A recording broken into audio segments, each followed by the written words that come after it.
And I do believe that we are live.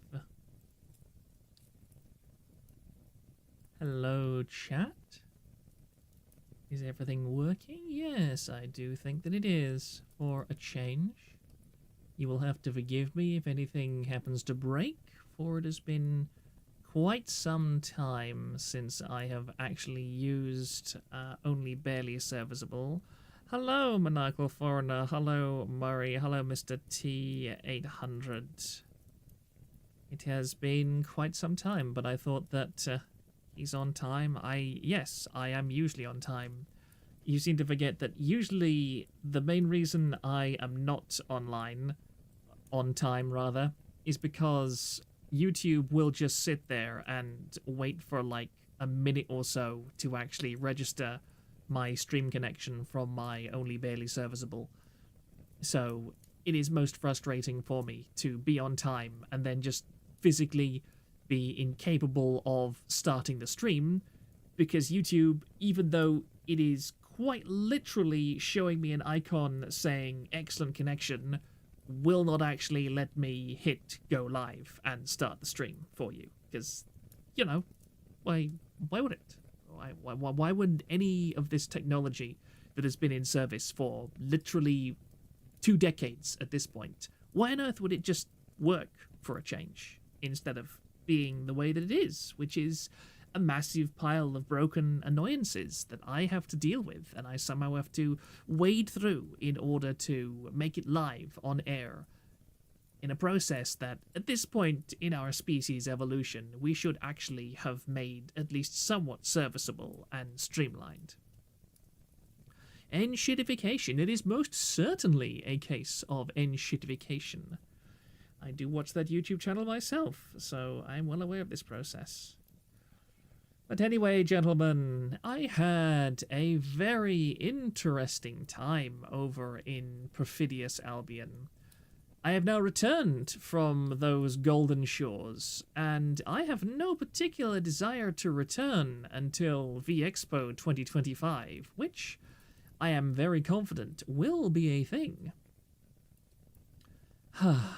I think that most of you who are in the Discord are already aware, but sadly, my attempt to go to Vexpo was somewhat hampered by the very small detail that my flight was over 3 hours late.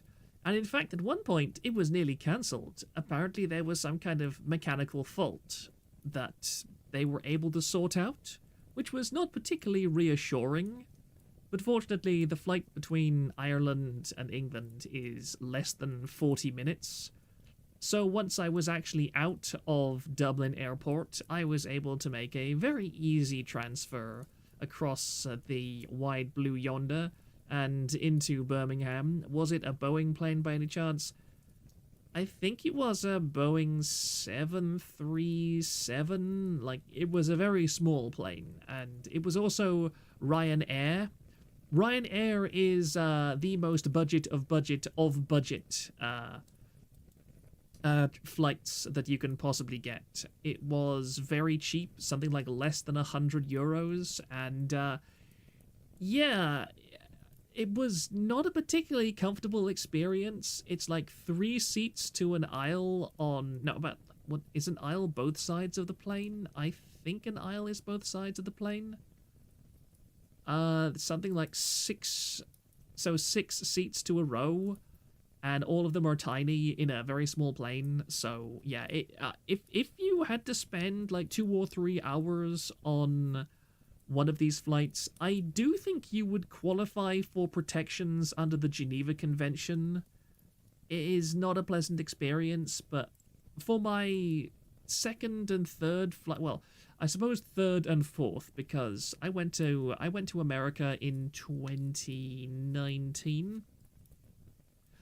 And that was a very nice flight, actually. Did you sit next to a fat person? No, I sat next to a very old lady on both sides. I actually have absolutely no recollection of. Oh no, I did sit beside kind of a slightly fat person on the going over. But coming back, I sat next to quite a nice old lady, but I spent most of the time staring out the window because, again, it was my third and fourth flight in the whole world. So I wanted to take the chance, and it was a very bright, sunny day too. So I had a very, very nice view. Hold up, why is his model slightly less gay? I have been looking for a new PNG for quite some time, and what's even his name? It's Ursulanus something. I'm terrible at translating. Yes, Ursulus Exalted. Ursulus Exalted in the Discord was able to hook me up with a very nice AI generator, which has been able to spit out quite a number of PNGs that I rather like, that I will probably be kind of messing around with and cycling through over my next few streams. Sorry for yawning, but my sleeping schedule has actually been marginally accurate since Vexpo.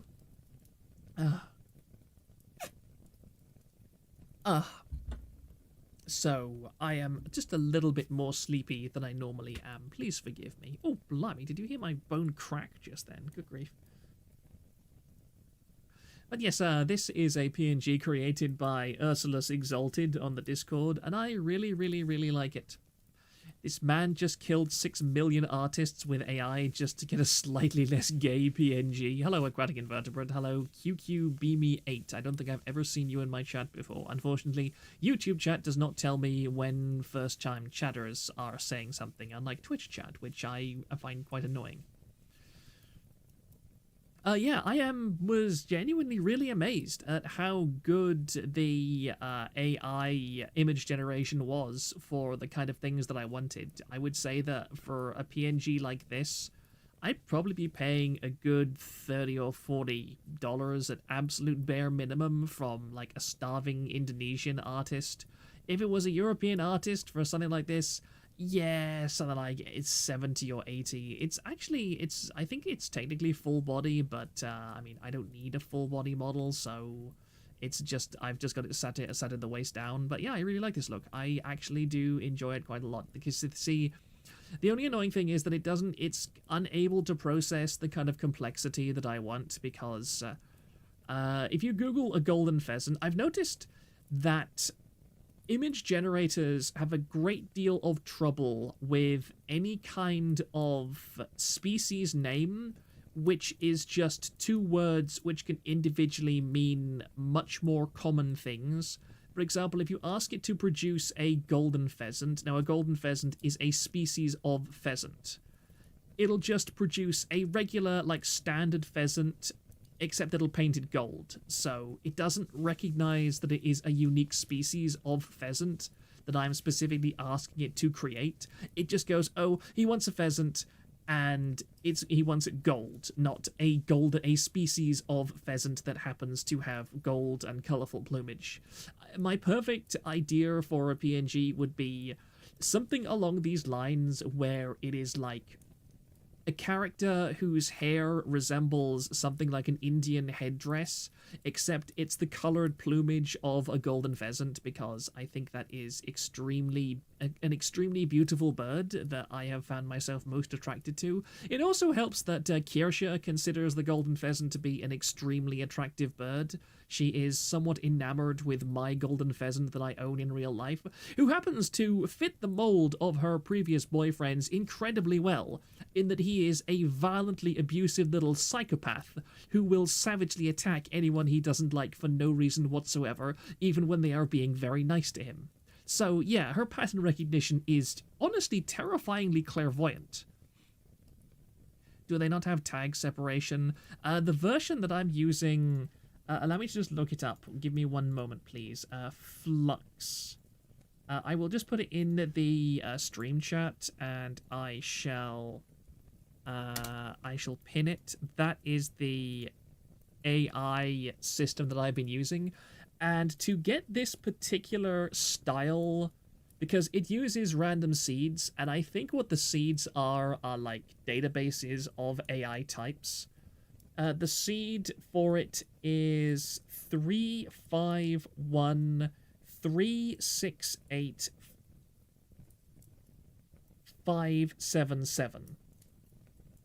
And what I do like about it immediately is that I can specify the width and the height of the image. A lot of AI generators that I have attempted to use do not let you set specific widths or heights of the images. And so it's very irritating to try and get a proper image that would be scaled up to the size and level of detail that would qualify as an actual proper PNG. This thing right here that was just given to me is like 500x500, which is not large enough. Really, I can't really zoom in without it getting all pixely and everything. But I mean, just for sitting in a corner for 1 or 2 streams, I really like it, and it's what I want. So we can kind of go with that. And of course, I have already managed to tangent. Good grief! What are people posting in the Discord now? Why is Erina? I'm not going to ask. I'm not going to ask what Erina is doing in the Discord right now. Bing Copilot wins again. That's a very beautiful bird, actually. Allow me to just open this in. This is something that Murray just generated. Give me 1 second, please. And to switch over. This is what a golden pheasant looks like, by the way, although this is obviously an AI-generated image. There we go. It's not quite what a golden pheasant looked like. It's obviously AI and it's stylized, but yes. That kind of image I really like. I am very much in love with the kind of plumage. I would love to have that kind of style of plumage. If you zoom in, you can see that it's got turquoise and aquamarine highlights along the golden edges, which I think is just such a beautiful stylized choice.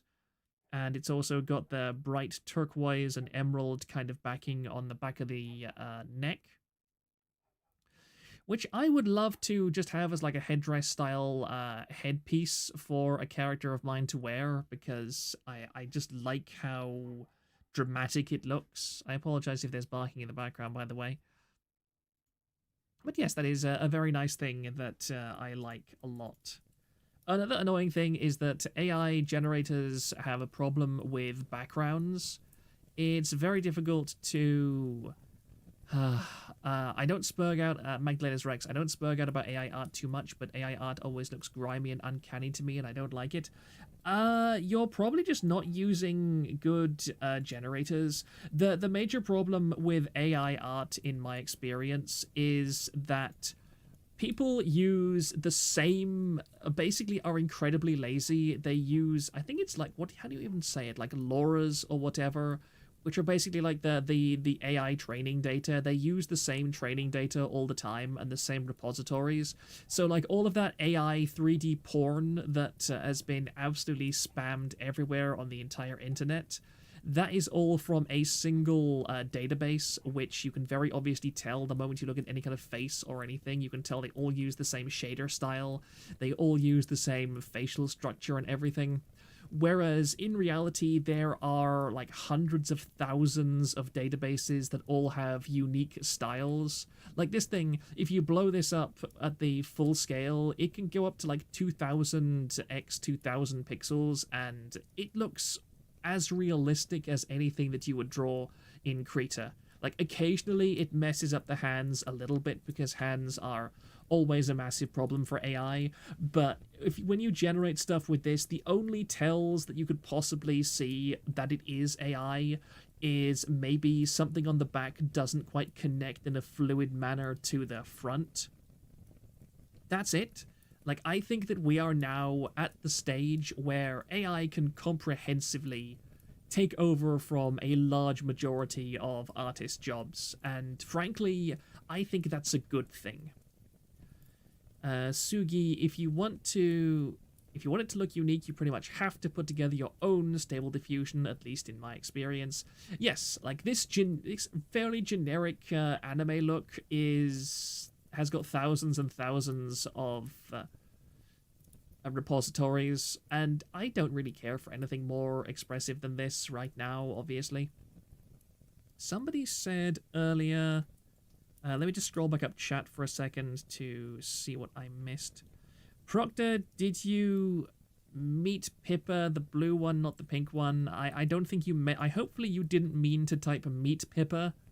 Oh, yeah, if that was my contribution to the... what do they even call it? Like the signature wall or whatever. I considered writing TVA was here on the board, but then I thought no. Instead, I wrote on a post-it note, Reticule was here, thinking about Meat Pippa. I thought that was a suitable... I thought that was a suitable thing to leave as a tribute, shall we say. He wasn't there in person, but he was there in spirit. As for the blue Pippa, I did see her on, I think, 2 of the panels that were shown, but I didn't really interact with her. I didn't really interact with the Globy stuff very much because I just wasn't really interested. I'm not really interested in Globy's people very much. I will say that the Globy males are completely uninteresting to me in any way. I mean, I'm not really interested in male VTubers to begin with, but they seemed exceptionally kind of passive and uninteresting. Like, to be a male VTuber in this space, you have to be... I mean, the problem is, most men who are streamers fall into certain unfortunate archetypes. There are very few male streamers that are in any way traditionally masculine. I mean, there's a couple, like there's a... What the hell's his name? Like the oldest Anarchy server in Minecraft dude who... FitMC. Like, FitMC is kind of a giant of a man in real life. Like, he's incredibly muscular. He's got a very deep voice. And, like, he's a traditionally very masculine man who is a streamer. I don't think he's a streamer, actually. I think he's more just a YouTuber. He produces scripted content. ER makes a good VTuber, I do agree.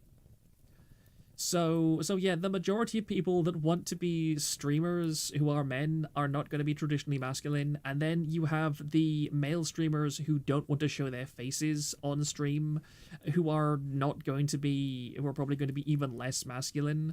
So the number of male, I mean, look at people like Radon, and not Radon. Radon is actually a decently masculine guy. Yeah, Randon. Sorry. Randon is pretty good. I was thinking about his like Professor Lando. My goodness, that man is. Oh, and actually, you know, this is a very good time for me to just go to one of my tabs. Give me 1 second here. Yes, here. I'm going to start off the on-topic part of this stream with a bit of a rant about someone I really don't like. And that would be Merryweather. Oh, Merryweather. Do I have desktop audio on? No. OBS updated, so some of the interface actually looks different now, and this is the first time I have wrangled with absolutely any of it, so I do apologize if I'm a little bit slower on the uptake than usual, but here's just a little bit of a snippet of what Merry was like. Lando is variety, he covers everything, it feels like, but focuses on cringe. I really don't like him. Lando is a femboy, emphasis on femme, yes. I hope this is not too loud. He's not here. Do you have any idea where Sakane is right now? I think we'll have to stall for time. How are you doing, Mary? I'm right here. Oh. What? How are you doing? I'm doing okay. I messaged Sakane and I told him I would assault him when I saw him.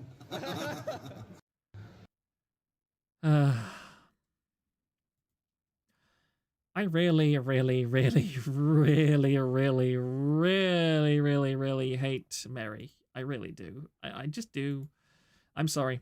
I had to put up with Merryweather going around the convention in that incredibly annoying hat of his. Oh yeah, let me just put it actually back on screen for a second, because he wore this completely retarded hat around the convention the entire 2 days. And here is one of the major problems right away. So he is one of the sponsors of this convention. And so he gets a privileged first row seat to every single panel that he wants to be on, like automatic front row seat. What do you think happens when this man, who I don't think is particularly short, I mean, the hat makes it hard to tell, but he's of at least average height. What do you think happens when this man sits in the front row of a seat, of a seating section? Yeah, he blocks the view of, like, the 3 people directly behind him and all the people in that row behind him all the way to the back. He is a massive visual obstruction in every single panel that he sits in. I think someone eventually told him what an absolute asshole he was being by wearing that retarded hat in the front row of every panel, and he kind of scurried off to the back and shut up.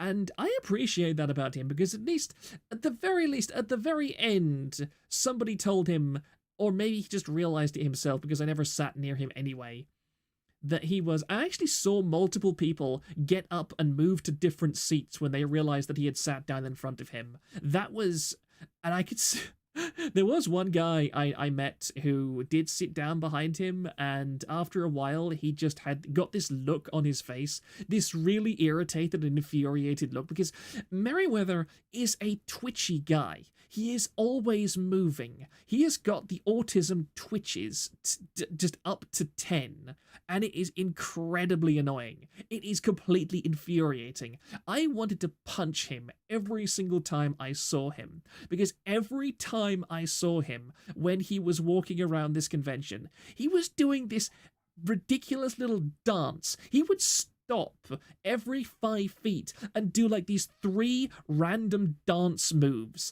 in just the middle of the convention hallway. It was always the same dance move. It was like he was performing on a concert. I could not stand it. It was so irritating. You could tell every second that he was doing it. He was like performing for the biggest audience of his life. And what annoys me so much is that every time he talks, whenever he talks in that kind of safe, edgy way. This is something that I absolutely hate. Here, let me get a drink of water, because I'm already starting to run out of steam because of the anger of this.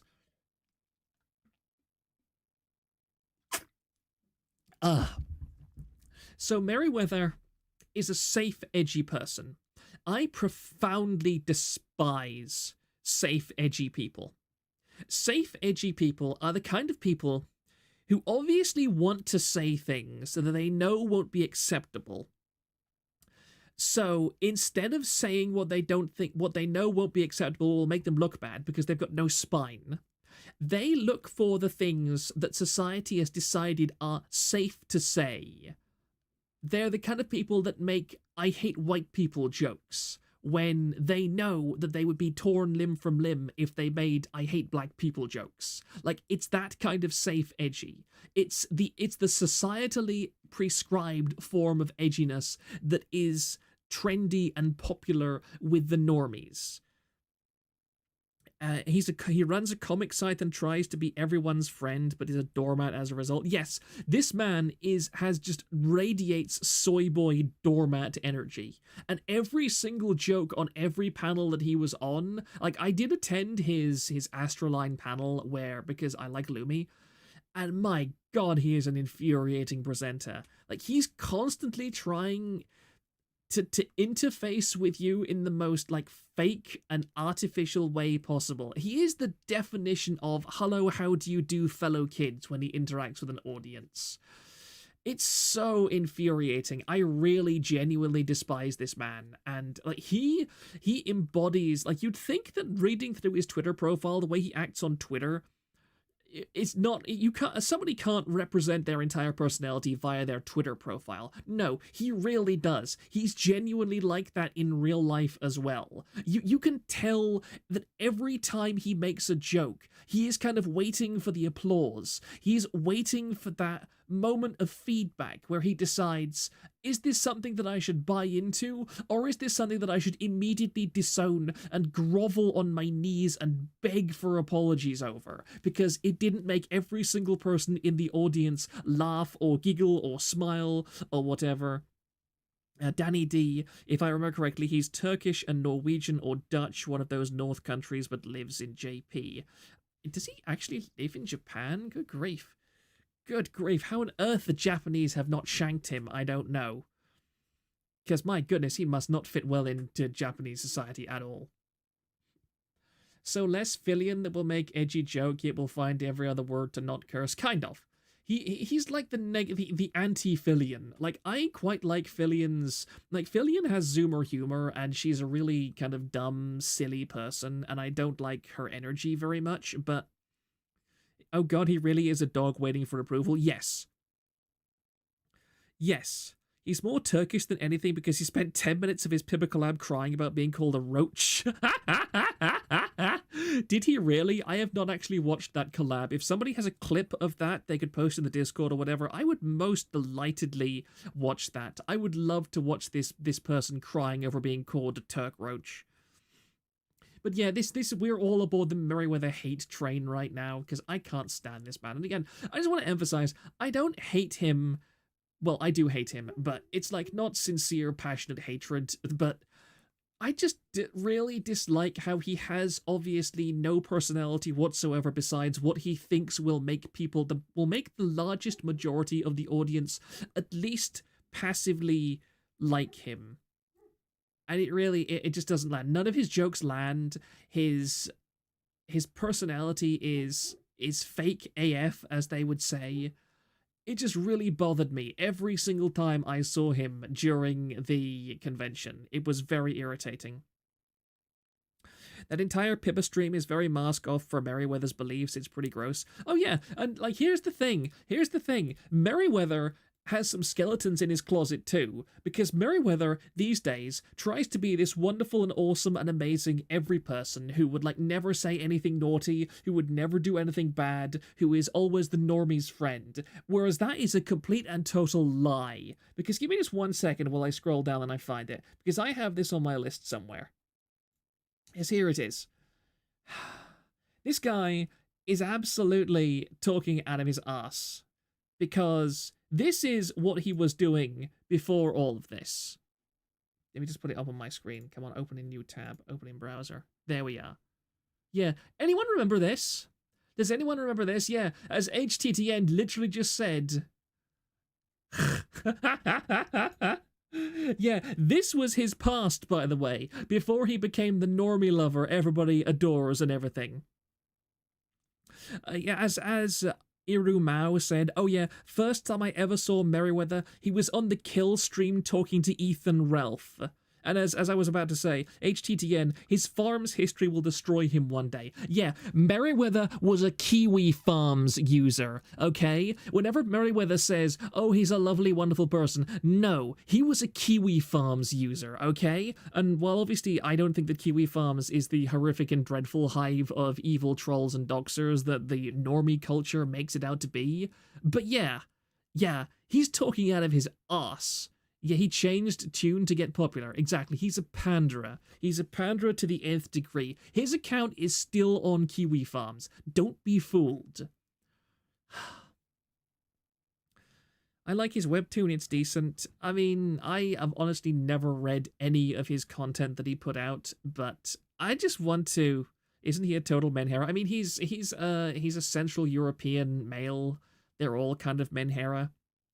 He unironically admits that he basically changed and sold out so people would like him in the Pippa stream and tells her to do the same. Oh, so Mary has troll's remorse, bro is cooked.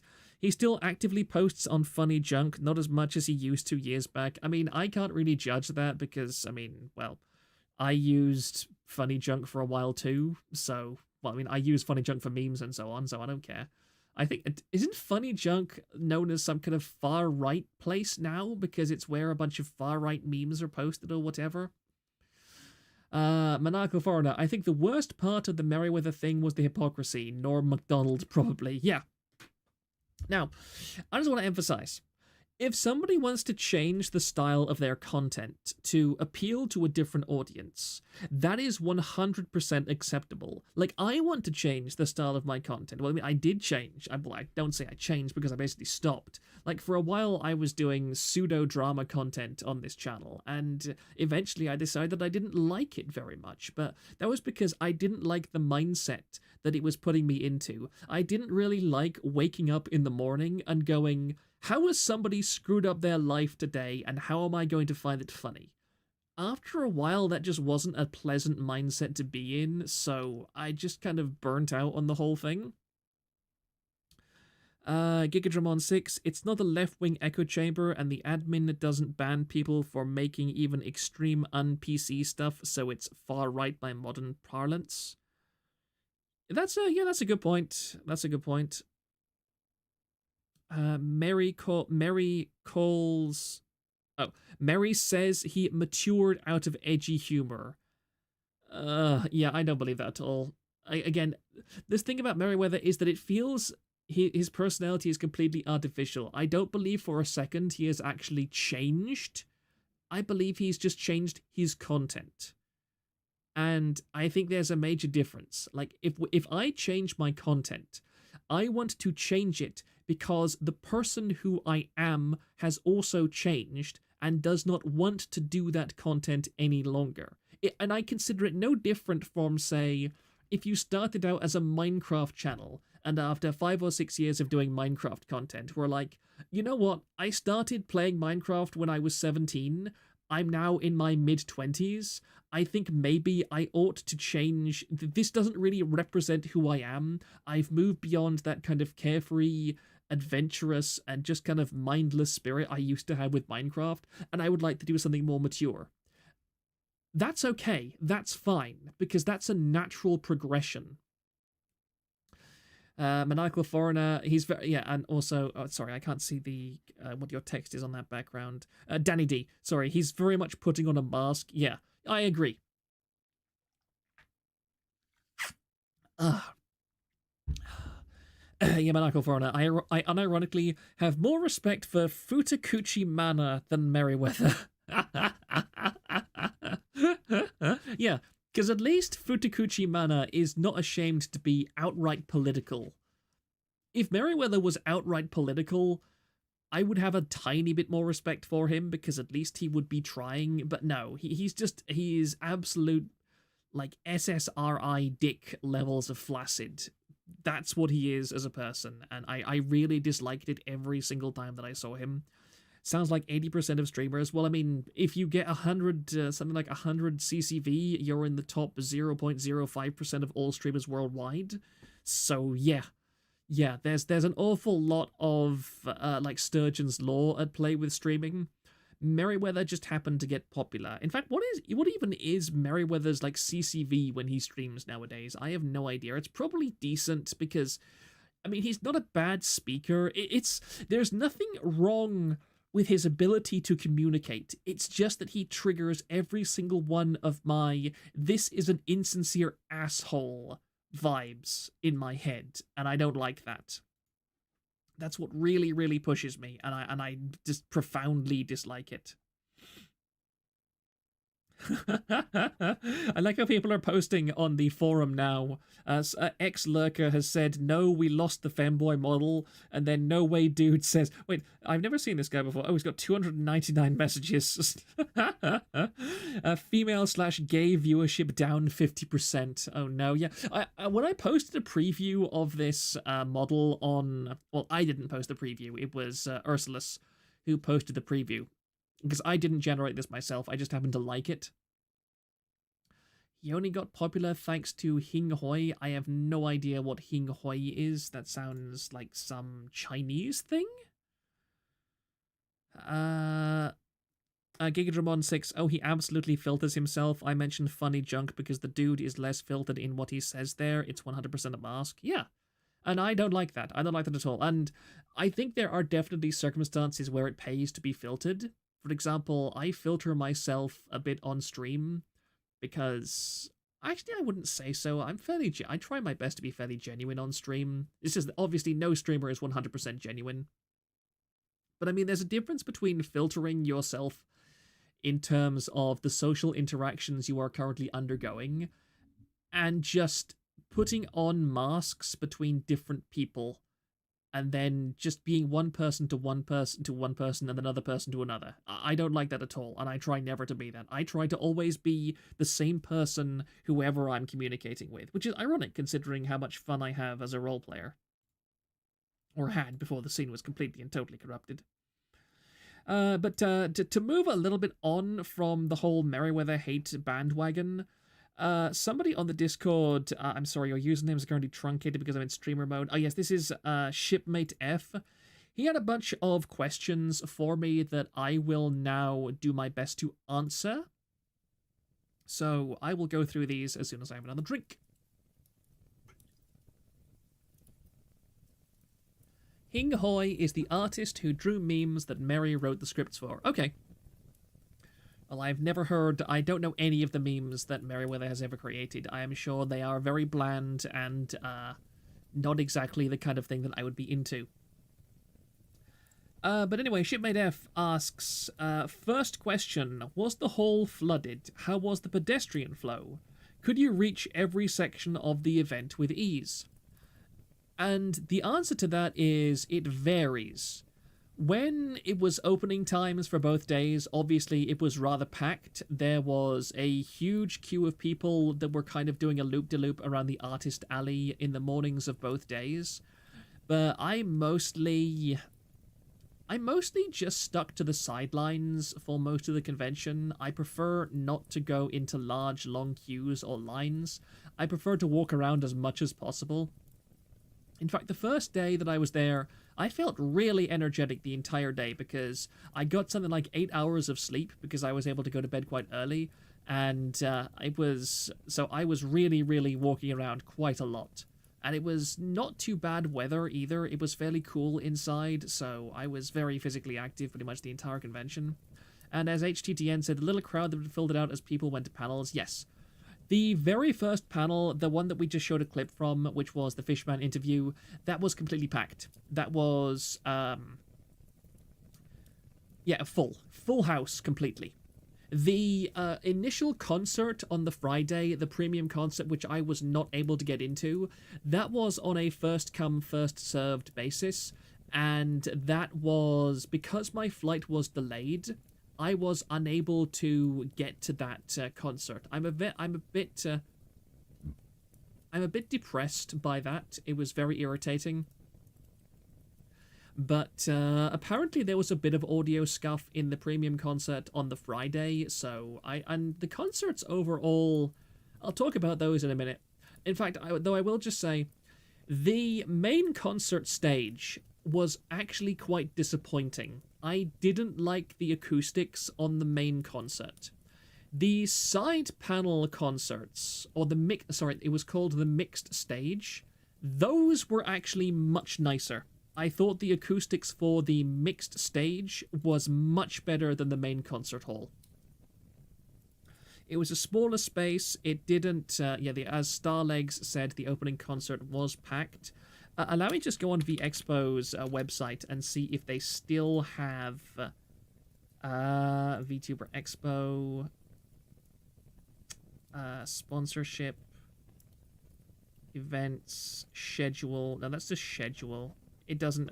That's annoying. On their website, oh, there is a floor plan. There is a floor plan. So give me just one moment, and I will head straight over there, so that we have a better idea of what I'm talking about. By the way, I did not take any recordings of Vexpo. I took some photographs, but those were mostly for personal use, which I will talk about later. But I deliberately did not take recordings because I figured that would be a very easy way for people to dox me if they could just look at my recordings and then correlate them to other recordings at the time, and they would be able to zoom in on me very easily. I will say that I did meet some people, and I did identify myself as Proctor Zakharov to them, and they knew who I was. There were two people that I met at the hotel who both recognized my voice when I sat beside them. And they were both wearing, one was wearing a Kirsche shirt, and the other was wearing a Nanobites t-shirt. And I introduced myself to them by jokingly saying to the guy in the Nanobites t-shirt, "Hey, that's a really cool Pecora t-shirt you're on." You've got on. That was a fun way to break the ice, because of course then I said, "No, I'm kidding, I know exactly who it is." And they both actually recognized me. They knew my voice, so that was a fun experience, and I had a very long conversation with them, but I'll talk about that later. So let me just sit back over to here we are. Yes, now you can see the floor plan itself. Can you make that out properly? I believe so. Can I zoom in on this? Yes. Oh, it's one of those annoying things. I do hate that when that happens. There we are. There we are. Now we're blown up. So, yeah, the mixed stage, as I said, had much better acoustics than the main concert stage. The gaming zone, panel room, meet and greet area, those were a bit cramped. Like, they were very big queues, obviously, outside the meet and greet area. I tended to avoid... I didn't even go into the gaming zone at any point. I had no interest whatsoever in the gaming zone or any of the content in the gaming zone. I didn't go near it. The Phase Connect panel, which you can see is pretty much dead center in the middle of the hall, was absolutely jam-packed. There were hundreds of people all queuing up to buy their Phase merch. And that stayed all through the Saturday.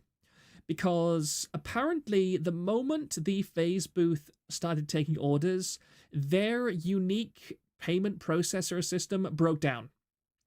They had no way to actually take anybody's payment information. All the other vendors were using like the stand. I have no idea why. If anybody was there and knows why Phase Connect had a unique payment processor system compared to everybody else, I would love to know. But I heard that and I saw it myself. That their payment processor system just broke down completely. They were not able to actually buy anything from anybody. So what the guys at the stall did was they were actually taking people's cards and they were noting down the information to bill them later. I didn't expect the Phase booth to be manned by Seki Ku? I have no idea who you're talking about. Are these people that you knew from somewhere, Rise 287? I'm afraid I didn't recognize them at all. There were probably a lot of people there that I should have recognized, but walking around Vexpo made me realize that I quite possibly have face blindness. Because there were multiple VTubers there whose real-life faces I have seen. And I don't mean doxes. I mean, these were people who have openly posted their own faces on social media, literally for the purpose of saying, hey, I'm here.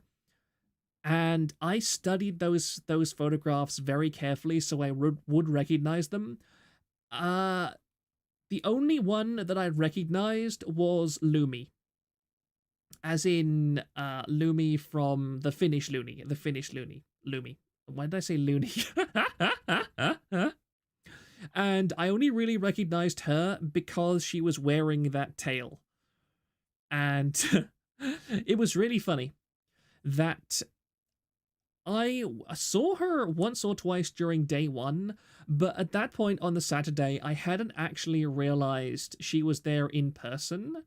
And I hadn't realized that she was wearing her own cosplay, like a cosplay of her own character.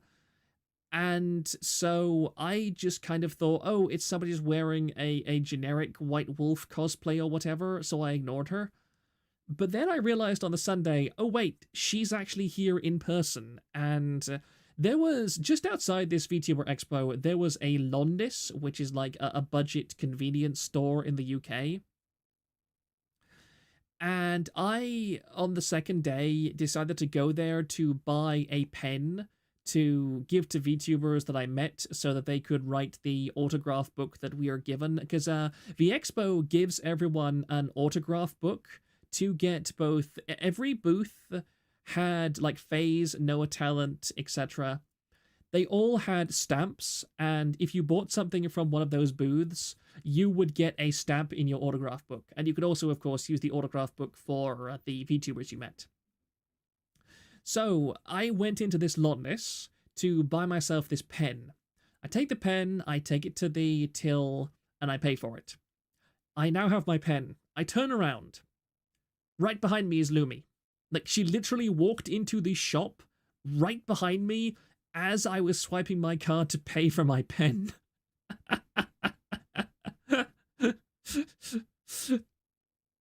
It was a really kind of surreal... It was such a surreal moment. because it was such a funny second because I really deliberately went there for that exact purpose. And I walked outside without saying anything, and I just stood there for a second or two because I was like, how did that just happen? How on earth did that just occur? Like, what? It was just one of those coincidences that genuinely had me kind of disorientated for a second. But anyway, I just waited until she had finished paying for stuff and walked out. And I just walked up to her and I said, "Hey, Lumi, can I get your autograph?" And she was like, "Yeah, sure." And so she signed my book, and that was really nice. I will say she is most definitely a very, very pretty woman in real life as well. She most definitely does not, and it's really annoying because you can look at her photographs. She uses the same retarded beauty filters that every woman on Twitter does, and she genuinely does not need them at all. She is a very pretty woman.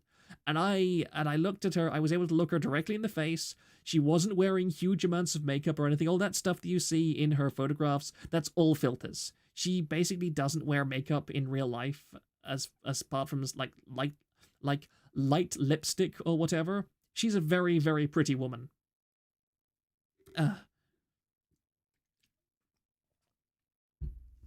Isn't she massive too? No, Lumi is really delicate and dainty. She is a very small, well, actually she's relatively tall, but she has a very light figure. She's pretty thin. She is very conventionally attractive.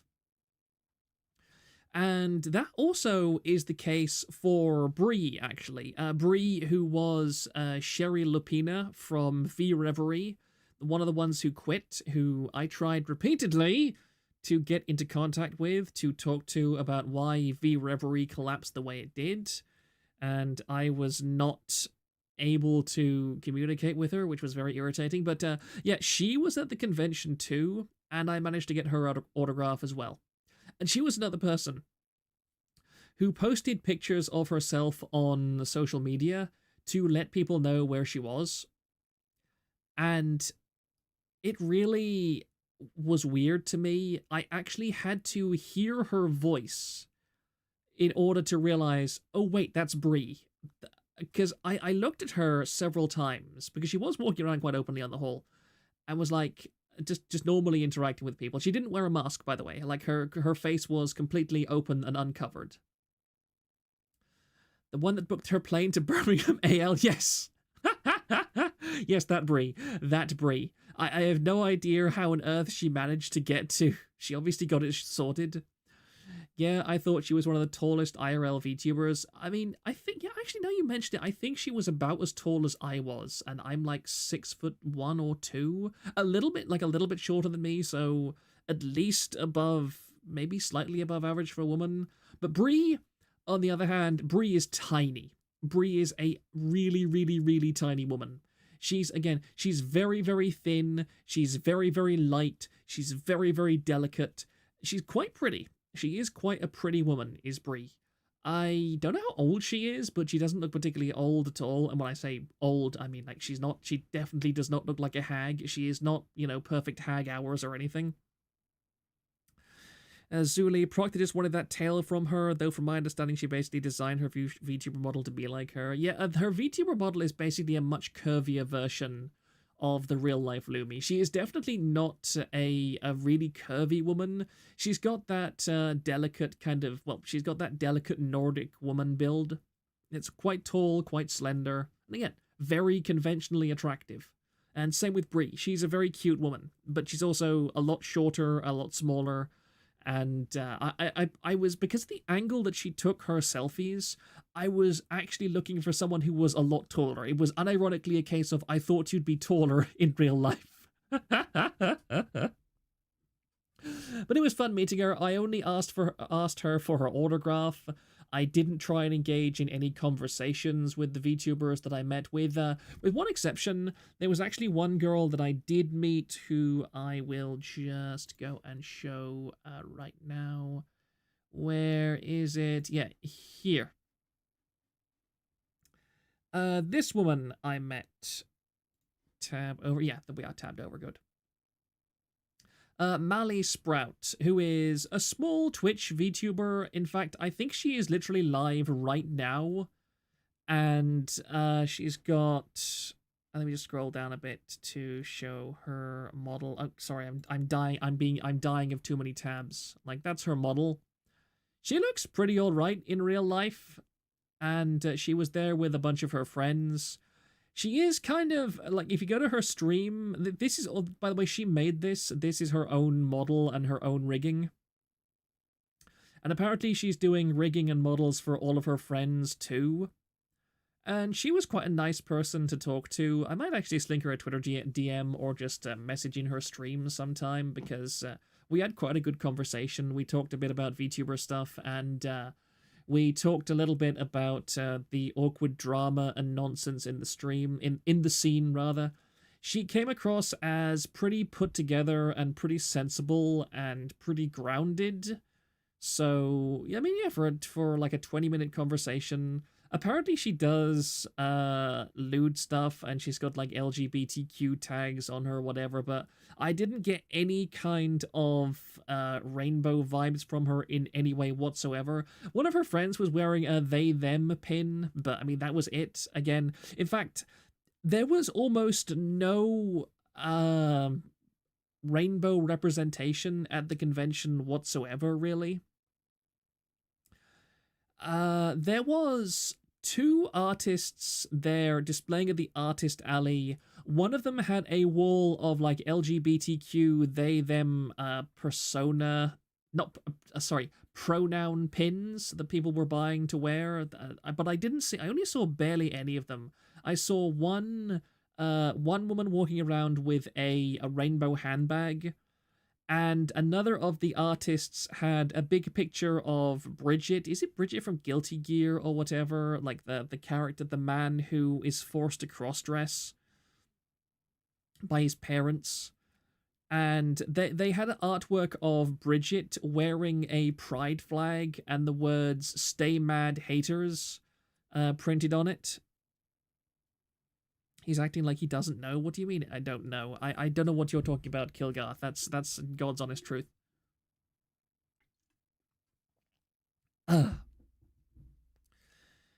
HTTN, I clocked like 3 cross-dressers. There was, hilariously, one of the staff members. Yeah, wasn't there a trans staff member? They had blue disheveled hair. Yes, there was. I do find it very, very funny that there was a staff member who was wearing a mask the entire event, and it's ironic, there was a Chris Chan cosplayer there who, apart from being a bit overweight, looked perfectly normal, whereas there was a trans staff member, or I actually won't say they were trans, because they just had like the danger hair, so I have no idea what they really were. And wasn't there that one British lesbian sapling there? I think I know who you're talking about. I have no idea who they are. I think they post a lot on social media, but I've got no links or anything to that myself. But they honestly seem perfectly normal. Oh, from what I saw, they had a very good cosplay. They had a ton of friends with them. This is what I will say. There were most definitely cliques at Vexpo. The Mint Fantome fans. Actually, how on earth do you pronounce that? Like, I would say Fantome, because that's how you pronounce, like, the Fantome character in opera. Like, in the Phantom of the Opera. But, yeah, the Mint Fantome, like, the Wisps, I think their fan base is called. The Wisps were out in huge numbers. I would say that Wisps alone made up maybe 20% of Vexpo's audience. There were a huge number of people walking around in Wisp t-shirts, in Mint t-shirts, in Mint getup and cosplay and all that kind of stuff. I don't know if Mint was there herself in person. I did see a big crowd of Mint people standing around, and somebody in almost like very high quality Mint cosplay looked to be signing autographs, and I thought that it might have been her in person, but I also thought maybe it was just somebody that she authorized to give signatures in her name or whatever. So yeah, if anybody knows if she was Mint was and is in Japan. Okay, so it definitely wasn't her in person. Sorry. She was not. She did an iPad meet and greet session. Okay, I did actually see the meet and greet. Yes, because it was a bit strange. Like, there was definitely some wisp there who was very, very much obviously in charge, and they had a whole bunch of hangers-on walking around with them. So, yeah, I mean, and I'm glad for them. Like, I'm very glad that Mint has such a dedicated audience. They were most certainly out there in a great big mass, and they all went off together somewhere after the convention, probably having like an after party or whatever. I really don't unsuccessful why VTubers go IRL and wear a mask like Buff Pup Shyly Skew-chan faces are out there on the internet. TBH Shyly was a Flesh streamer for years, so it makes sense for her, I guess. Yeah, did you see Merryweather in his fursuit? Sir, you are very late, because I spent literally the first 25 to 30 minutes of this stream ranting about Merryweather and how much I hate him and his stupid face. Yes, hello, Rin friend. Well, better than a Pisadachi.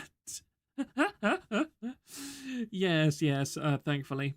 Imagine the smell. Oh, speaking of smell, there was a extremely well-endowed Pippa cosplayer walking around. She was very, very chesty, shall we say, and she was in a Pippa cosplay that was rather revealing. And that was quite nice to look at, but again, I do not like...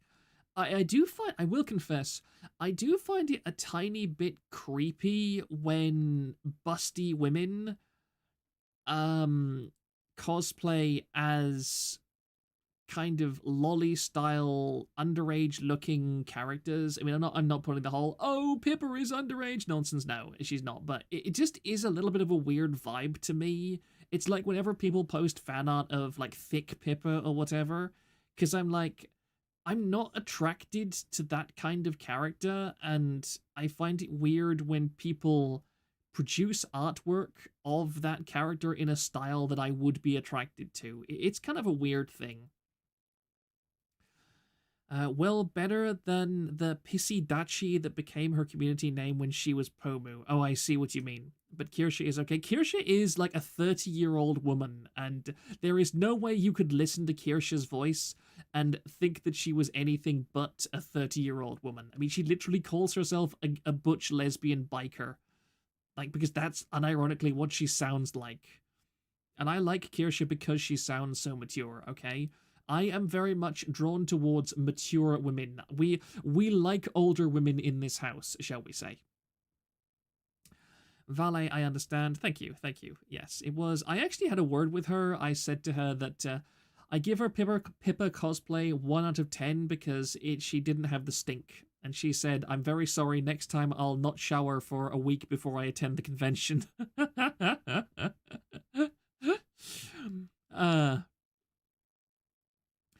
me look back up chat for a second. Hag Love, yes, I quite agree. Congratulations on the marginally more masculine PNG. Yes, there's another more masculine one that I quite like, but I didn't have time to crop it or anything. I'll probably cycle through a bunch of them and see what people actually really like. Shipmate F had a bunch more questions that I will now... Sorry, just let me move my microphone a tiny bit. I will now attempt to answer. His second question was, what is your perspective on the success of the con? Do you think they'll try again? I'm all for decentralizing these events from the US. And I would say 100% there will be a VExpo 2025. Just from the Friday concert alone, you could tell this convention was a big success. There was, just to go back to his original question as well, the whole had enough people in it that it was slightly cramped. Like, I would say add another 100 people in, and the crowding would have gotten very noticeable, and people would have started having to push past each other. Like, that's at the scale that it was when everybody was out in the main hall. So this was undoubtedly a very successful convention. And also, there was a lot of Aka Super passes, because the way that VExpo was set up, there were 3 tiers of tickets. There was the regular ticket, which just got you access for day 1 and day 2. I think there was like a 1-day pass as well, but I barely saw anybody with the 1-day pass. I think the vast majority of people came from all 3 days. There was the premium ticket, which got you access to a priority queue and the premium concert, which was something like £90, I think. And then there was the Aka Super Pass, which was £200. Actually, let me just check and see how much it was. Do they still have the... Are you still able to get tickets? Yeah. It's sold out. Okay, so it doesn't actually tell you. But I think these were about £150 or £200. But yeah, they were quite expensive, and they got a whole ton of things with them. And was the Pippa cosplayer the one from on the FaZe official channel? I don't know. I haven't seen the FaZe official channel. Seen that Crisis Girl on Twitter cosplaying Pippa? No, I have not. No VTuber forum owner passes. Discord, please stop messing up. Thank you. I really hope that didn't just time me out. No, I think we're good. Yeah, the Akasupa tickets there were many people with Akasupa tickets. In fact, I would say that in many ways, the priority queue was actually longer than the standard queue. I think more people bought priority weekend tickets than bought standard tickets. Just saw her, and goddamn, those are some big old titties. Yes, she was quite chesty and was wearing rather tight clothes. It was a fairly pleasant sight if you discount the whole nature of the person she was cosplaying as, which was a little bit of cognitive dissonance. But yeah, I wouldn't be opposed to seeing her around in other cosplays. I think she'd do an Erina cosplay very well. If she had an Erina cosplay, yeah, that'd be definitely something interesting to look out for. No VTuber forum owner pass. Apparently, some people who were VTubers and had streaming like careers were able to apply for like special passes or discounts. I saw a couple of people talking about that on Twitter and so forth. So, honestly, maybe next year we'll see. I don't know. Because just to be clear for everybody, I think most of you were here when I talked about, or were in the thread when I talked about the possibility of sponsoring VExpo, but unfortunately we couldn't really go anywhere with that because all the sponsorships had been bought out by the time I became interested. Another way you can measure the success of this convention, the sponsorships sold out incredibly fast. They sold out incredibly fast. I think that the guy that I spoke to, because I did actually get a direct contact and had a quite long VC conversation with a VExpo organizer who I liked to talk to quite a lot. He was a good guy. I can't imagine why they wouldn't want the TVA sponsorship. I mean, it's not even that he said that we couldn't have one. The only thing that he said was that because the other sponsors represented such a large amount of convention funding, they would have had executive veto, a level of veto over other sponsorships.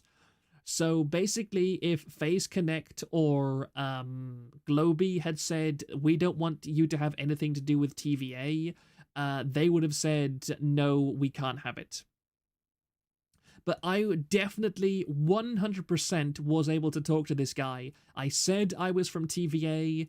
He looked into what TVA was, and he said we would consider it if we had any real spaces, and also if you had like a better idea of what you wanted to promote there. And that was also like a kind of a problem because I didn't really have anything to necessarily promote at VExpo besides the fact that, hey, we're a forum.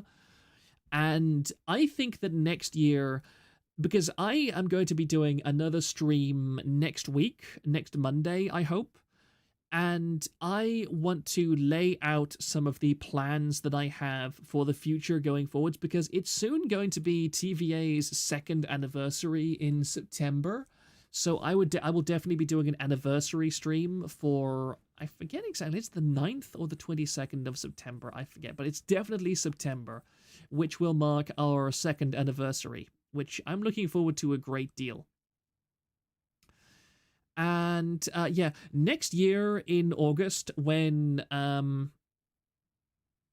I think TVA isn't ready to be sponsored, do we really have anything worth sponsoring? Yeah, that is my point. That is my point. I will go into more detail on Monday. What I would like to do next August, well, actually before next August, because of course the sponsorships are going to be open again. Much before then, they're going to start organizing probably 5-6 months beforehand, maybe. I hope so. But I would quite like to see, because a lot of people did say they would be open to donating to buy a sponsorship. And my pie in the sky kind of idea I would really love to run a panel on something like Vexpo. I really would. I would love to run a panel. And I think the kind of panel that I would want to run is basically talking in a candid aspect about the nature of the VTuber industry and what it is like to become a VTuber and operate as a VTuber in the industry space. There was a bit of that at the convention because let me just go back to the schedule. Give me 1 second here. Let me just not get lost in my tabs. Events. Schedule. There was open image in new tab. Not how. Yeah. Indie versus agency VTuber life with Nina Saotome. That was a co-host panel with Kaneko Lumi of FaZe Connect. So that was a very interesting panel. That was one of the ones I was really interested in attending, and I did. I wanted to attend the CEO talk, but that was full house. Like, the mixed stage was completely packed for that one. Whereas Indie vs. Agency VTuber Life was quite well attended. I'm not sure it was packed, but it was close to packed anyway. And Nina, I really like. I really like Nina Saotome. I don't watch her myself, but she gave a very comfy, very nice vibe during that panel. And Lumi was pretty interesting to talk to as well. Lumi was fairly candid about how complicated and difficult it is to work for a company like FaZe Connect. She does a lot for the company, and she has to work on an awful lot of stuff. Nina kind of said it was more laid back. I was able to ask a question during this panel. A lot of these panels had Q&A sessions, and I was able to ask 2 questions. One to this panel and one to the Videre panel, which we will talk about later. The question I asked of Lumi and Nina was whether they had gotten into... did you see the fish? No, I did not see the fish. I have no idea what Sakuna looks like, and I was not able to get into his panel, which was annoying. Sorry, 1 second. Yeah, anyway, the question that I asked was, had either of them gotten lawyers involved in any of the contract deals or negotiations that they had made over their careers with artists, with companies, etc.? Nina said she had not. Lumi said that she had. Lumi actually answered the question more comprehensively than I expected. She said straight out that anybody who is going corporate should have a qualified lawyer look over the contracts that they were signing, because she said she knew people... she knew people that had signed... I have a feeling she was talking about specific people here, but I won't go into that personally. If you know, you know. That she was saying that she knew people who had signed contracts with no real idea about what was actually in them, and she very strongly encouraged people to negotiate and to actually bother getting legal advice for big stuff like that. So I basically had the attitude of, I want to ask questions that would be useful to people. And in my dream idea, that would be exactly what I would do if I was running a panel at something like VExpo. I would basically talk to people in a candid manner about what it is like to be a VTuber based on my experiences talking with VTubers and dealing with VTuber drama. Because there are far too many VTubers who go into VTubing with absolutely no idea what VTubing is actually about. They have, because remember, VTubing is something that appeals primarily to introverted women who do not have good social skills.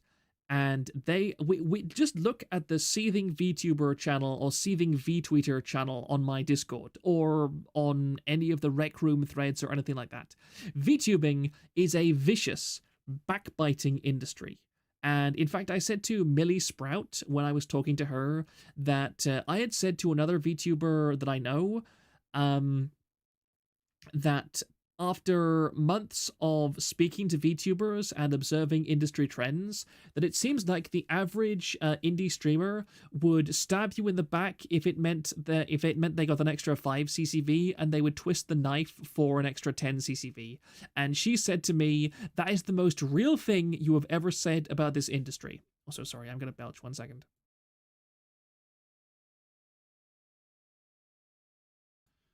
Sorry about that. Oh, great, there comes another one. And again, this made me switch the knowledge that I have gained. The knowledge that I have gained over my months of VTubing, well, of contacting and talking to VTubers.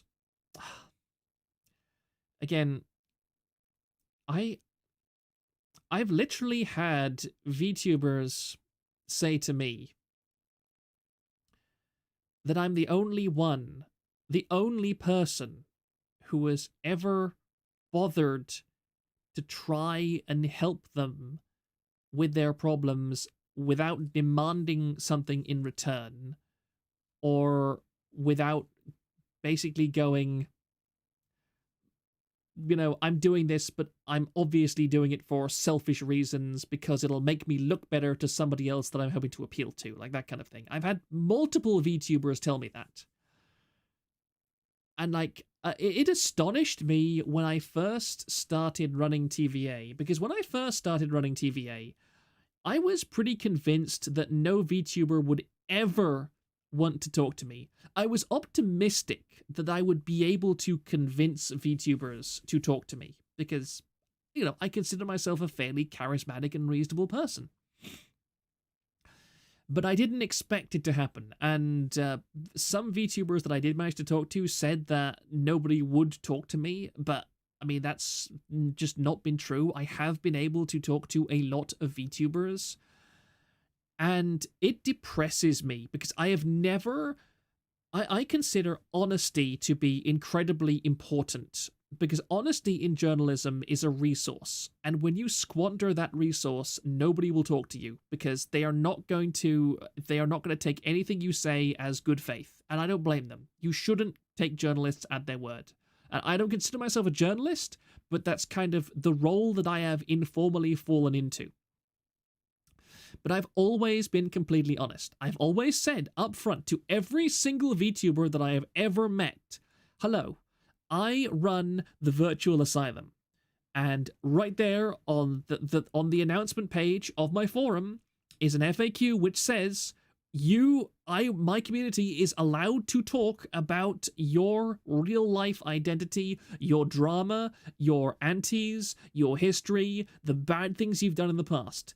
That is all there, and there is no excuse for not knowing that.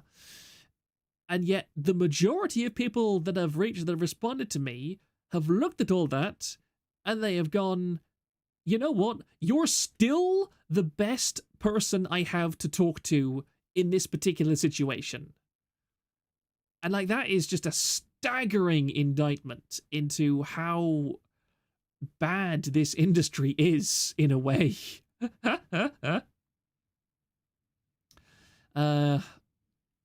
If you aren't trying to groom them, you are doing it wrong. I mean, this is I mean, look, this could be a 6-hour tangent in and of itself, but like, you've got to understand that the average VTuber has never actually interacted with a fan that has genuinely treated them like a person, because of the transactional nature of this industry. And as a result, just me being, I mean, it's the old cliche, oh, how do you talk to women? Just be yourself. Unironically, that works with VTubers, because the person who I am is an honest Christian person who was raised with Christian morals, and my morals tell me to be a sincere, normal person, and to not take advantage of other people, to not try and manipulate them, to not try and abuse them, and to not try and take advantage of their naivety and their innocence.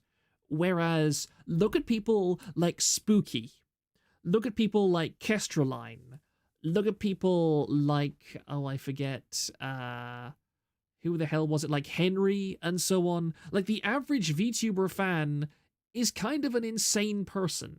And the kind of VTuber fan who is somewhat more normal tends to be the kind of VTuber fan who knows on a level that there are boundaries that they will respect, and so they won't actually try to reach out to a VTuber in the first place. Whereas I'm just like, I want to talk to you as a normal person. Yeah, a Pipkin. Pipkin is another good example. I mean, Pipkin isn't necessarily malicious. Pipkin is just profoundly weird. Yeah, Gigadramon 6. Women aren't magical creatures to talk to her like a normal person, you dork. Yep, and that's it. It works. It works. The thing is, women are gossips, okay? Women are gossipy hens. They love to talk. They want to talk. They want people to talk to communicate with, to tell the kind of things that they deal with in this industry. The only reason they don't is because there are so many insane people out there who will be completely useless to them as an outlet and will instead try and manipulate and control them for selfish reasons.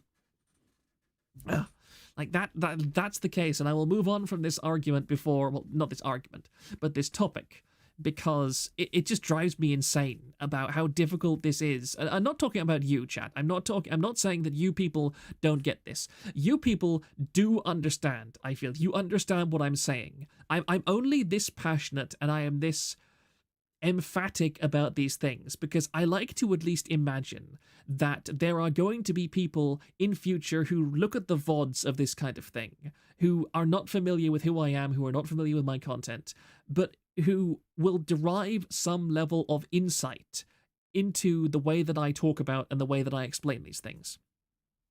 I am talking about, chat, we're a bunch of weirdos. Oh, yes. Salamandra, don't go all my wife and stuff. I want Kirsche as my wife. But yes, let's move on from that. What was I going to say next? Let me just go back to those. I keep scrolling away from those questions. Sorry, I'm tangenting pretty hard tonight.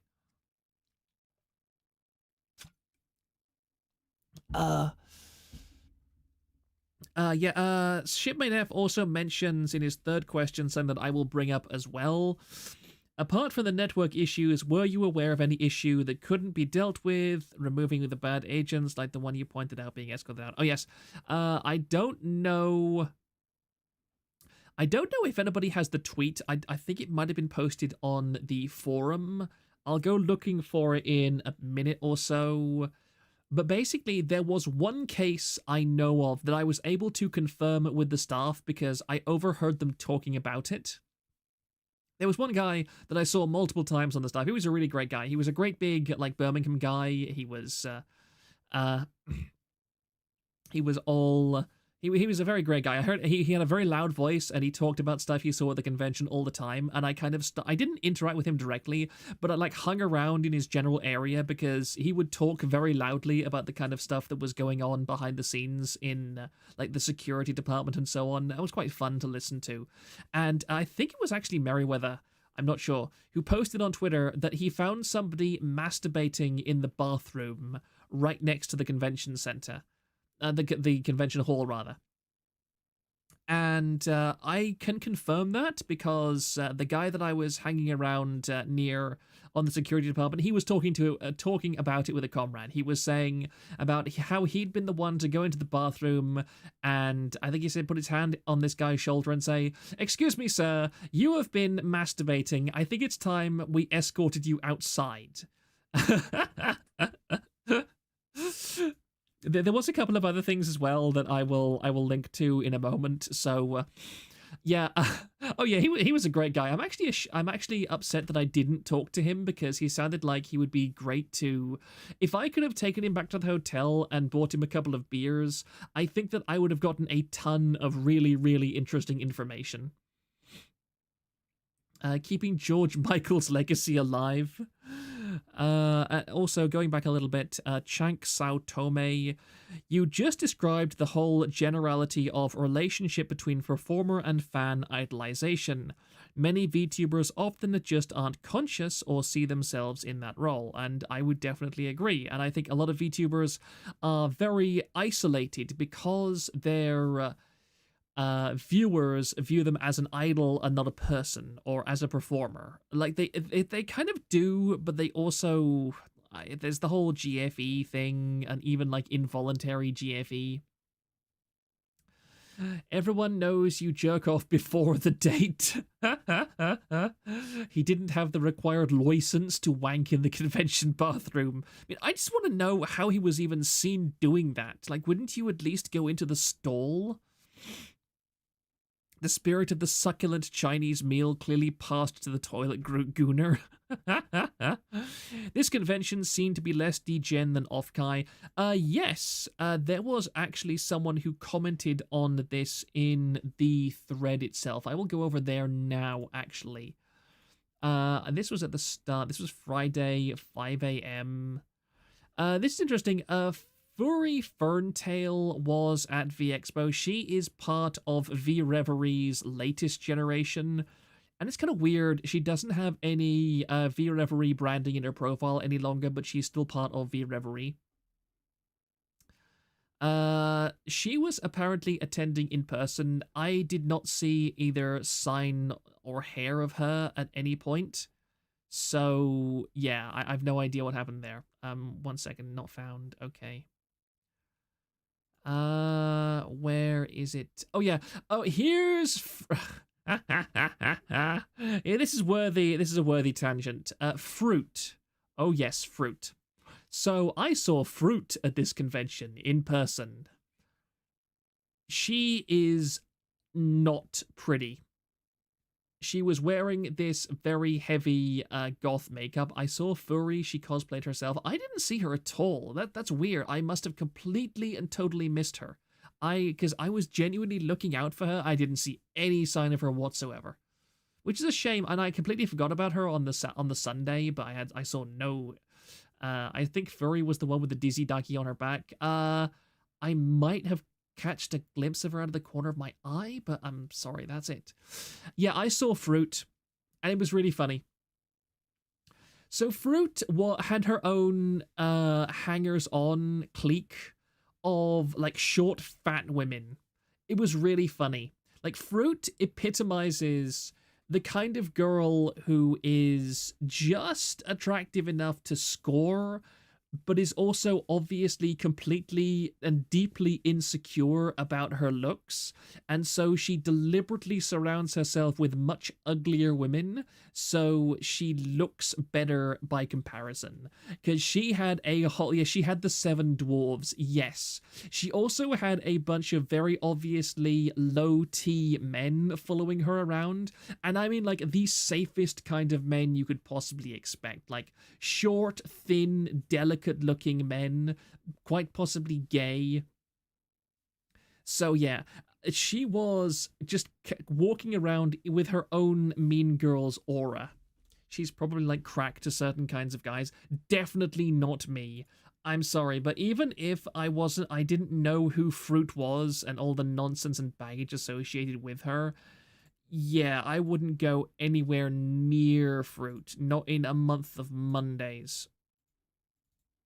Also, sorry, just give me 1 nanosecond to just check something. YouTube, please do not crash on me. I am begging you. Okay, we're good. That's sorry. I just saw something weird on my preview feed, so I just tabbed over to the video to see what everything looked like on the other end. But we're good. We're good. We're good. No soldiers. If Ant hasn't included the Mean Girls pictures of fruit in her video, it would have been a much stronger criticism of fruit. A month of Mondays. I like that. Thank you. Thank you. I wasn't even conscious that I said that actually. Let me just scroll back up to chat for a second. She's trying for the cheerleader effect. She absolutely is. Was Brie wearing the autism shirt when you saw her? I saw her on the Sunday. She was wearing a different shirt. Please tell me she had her mum with her. I don't know. I don't think so. Having 12 guys run a train on you while your husband dodges Hajia rockets will turn you ugly real quick. Yeah, she didn't look pretty at all. Like, again, 5 out of 10 in makeup and a good light level looks. I just got such a strong and powerful mean girl vibe from her. I wanted nothing to do with her. I stayed well clear of her the entire convention. Legit, if Fruit and Zentrea left VShoho, they'd be one of the best VTubing companies. All their baggage will be gone. I kind of agree. I overall would agree. Evening lads, what the buttocks Proctor without femboy avatar? Yes, I've upgraded, thank you. No, Fruit has always looked like that. Yeah. Was her mother there? I'm sorry, I didn't know. I didn't really see about it. Magdalena Sex? Okay. Bit of a Freudian slip there. Sorry, Magdalena Rex. I don't think of you in that way.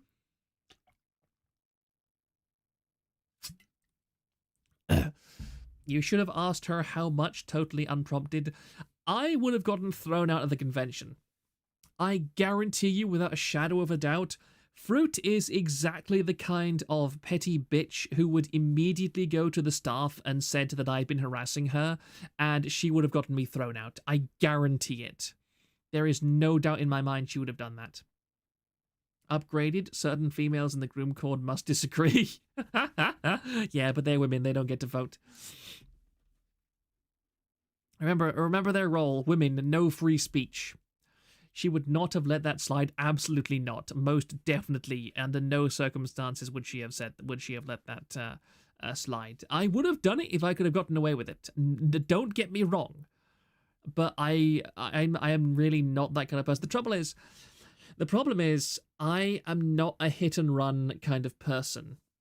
I am not the kind of person who goes up to somebody, says something mean to them, and then just walks away. I would absolutely have to stand my ground and fight. I'm the kind of person who, if I engage in a confrontation, I will just kind of verbally destroy you. It's like I on the Discord earlier, I engaged with somebody, with an Irishman who was talking about migrants, and I basically kind of beat him over the head and neck with just tiny little details like how he really was totally against the idea of any form of anti-immigration idea, and he said that everybody who said things about migrants on Facebook deserved to be locked up and so on. And I kind of basically just said to him, so why exactly did you buy big dogs to scare away travelers? Don't you think that's a bit discriminatory if you think that travelers who are a protected ethnic minority commit more crimes? How is that any different from me saying that migrants commit more crimes? And he literally started screaming and yelling in like complete NPC 404 meltdown at me. And I just laughed at him. I really couldn't. I really found it a really hilarious interaction, and it just made him more and more angry. I legitimately thought at one point he was going to swing at me, but he was a lot older than me, and it's kind of depressing actually that he was so much older than me, but he still had these just dreadful NPC opinions. Irish libs are very funny. Yeah, I mean, it's like I said, that he... Travelers could be here. I hate travelers. I know, but I'm that kind of person, is that when I go after somebody, I don't let up. I go full bore and full barrel. And the trouble is, with a woman, that would just be a nasty thing to do, because they don't think like men do. They don't have the same kind of thought process as we do. It's just biological reality. And I think it's genuinely wrong to go after a woman and try and do the whole, destroyed with facts and logic stuff, when that's just not the mental process she's going to have. And I look at it from both sides of the coin. I think that men can be have far too much focus on facts and logic, when sometimes emotion is genuinely extremely valuable and useful in a decision-making process. So but that's kind of a tangent that I won't get into too much. But yeah, basically, I didn't want to interact with fruit, and I did not interact with fruit under any circumstances. Off topic, but will there be a Bible study /theology stream after all? Maybe. Maybe we'll see. Maybe we'll see. I would need to have... I have had some ideas for content creation in future that is not to do with TVA, and quite a few ideas for content that has to do with TVA. But again, I will discuss that more on Monday. Today's stream that I am desperately trying to keep in focus is on Vexpo.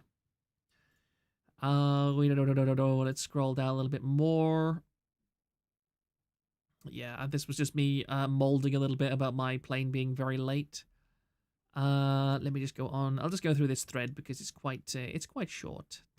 And there's Nigel hitting him with the whore. Oh, I didn't see this before. These girls are doing Proctor's work for him. I'm actually jealous of Fury, though, because she actually got her hands on phase merch. The Expo Day 1 got recognized. Got a bunch of VTubers to sing Miku. Rubbed my filthy paws all over the phase merch. Performed propaganda. Found out I'm only here because the organizers thought it would be funny, and they were right. Also called security because we thought Dia Fortuna doxed us, but that is the story of a return stream. Does anybody here have any idea what on earth she's talking about here? That seems like something that I should look into. Is she like joking? Oh, context for the dox incident. Dia was greeting people in line on an iPad and asked a whole group of VTubers, including Fury, if they were them. They thought she was live, but she wasn't. Oh, I see. I did briefly see this person, but I didn't really interact with them at all. Fury Fantail's first time seeing boobs IRL. At this rate, they're going to dox themselves. This entire event has just been, wait, who are you? I'm oh shit, OMG, OMG. Rinse and repeat like 20 times and give out lots of hugs. I love VTubers. Everyone is so cool. VExpo forever. I'm amazed how I missed this person. I have no idea how I managed that. It kind of irritates me. Hopefully she's there next year. I mean, next year I'm going to be doing a hell of a lot more planning as to who to talk about and to who to interact with. But trouble is with the whole V Reverie stuff, like I have actually reached out to, I think, Fury over Twitter DMs. But, like, I think when V Reverie was having problems with its third generation that it brought in to replace the second gen that graduated, some asshole was going around, like, spamming them, trying to contact them over and over and over again. And a whole bunch of girls basically put up messages on their PL account saying, yeah, please shut up and stop trying to contact us. This is borderline harassment. But it definitely wasn't me, because all that I did was send 2 messages, one to Fury and one to another member of V Reverie, and I literally just said, hey, if you would like to talk to me, I'm very interested in this. These are my contact details. Please get back to me. I never got any return from that. So she was cosplaying with bright green hair. Not sure I even missed her. Very strange. I'm sorry. That's just weird. FaZe posted a pic with someone wearing a Dizzy Ducky that's Fury. Have you covered the stalker attack on Kikihime, by the way? I pinned it on the forum. I have not talked about it directly in the in this stream. And people were also talking about this. I completely missed this. Day in a Lofi of a true Exardian geezer. I have no idea what the hell they're talking about here. Looking at this, I am definitely not in this picture. I guarantee it.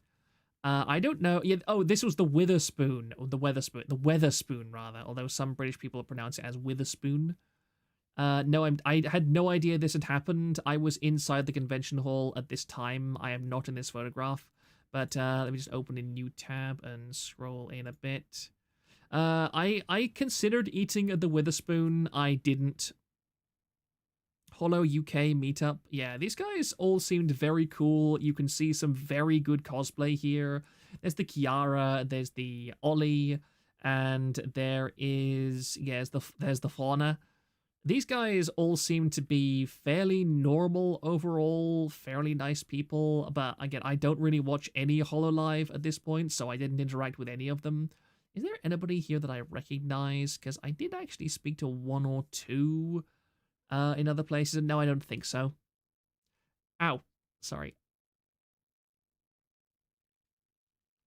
So no one took pictures of you or tried. I was almost positive some schizo would come up. Nope.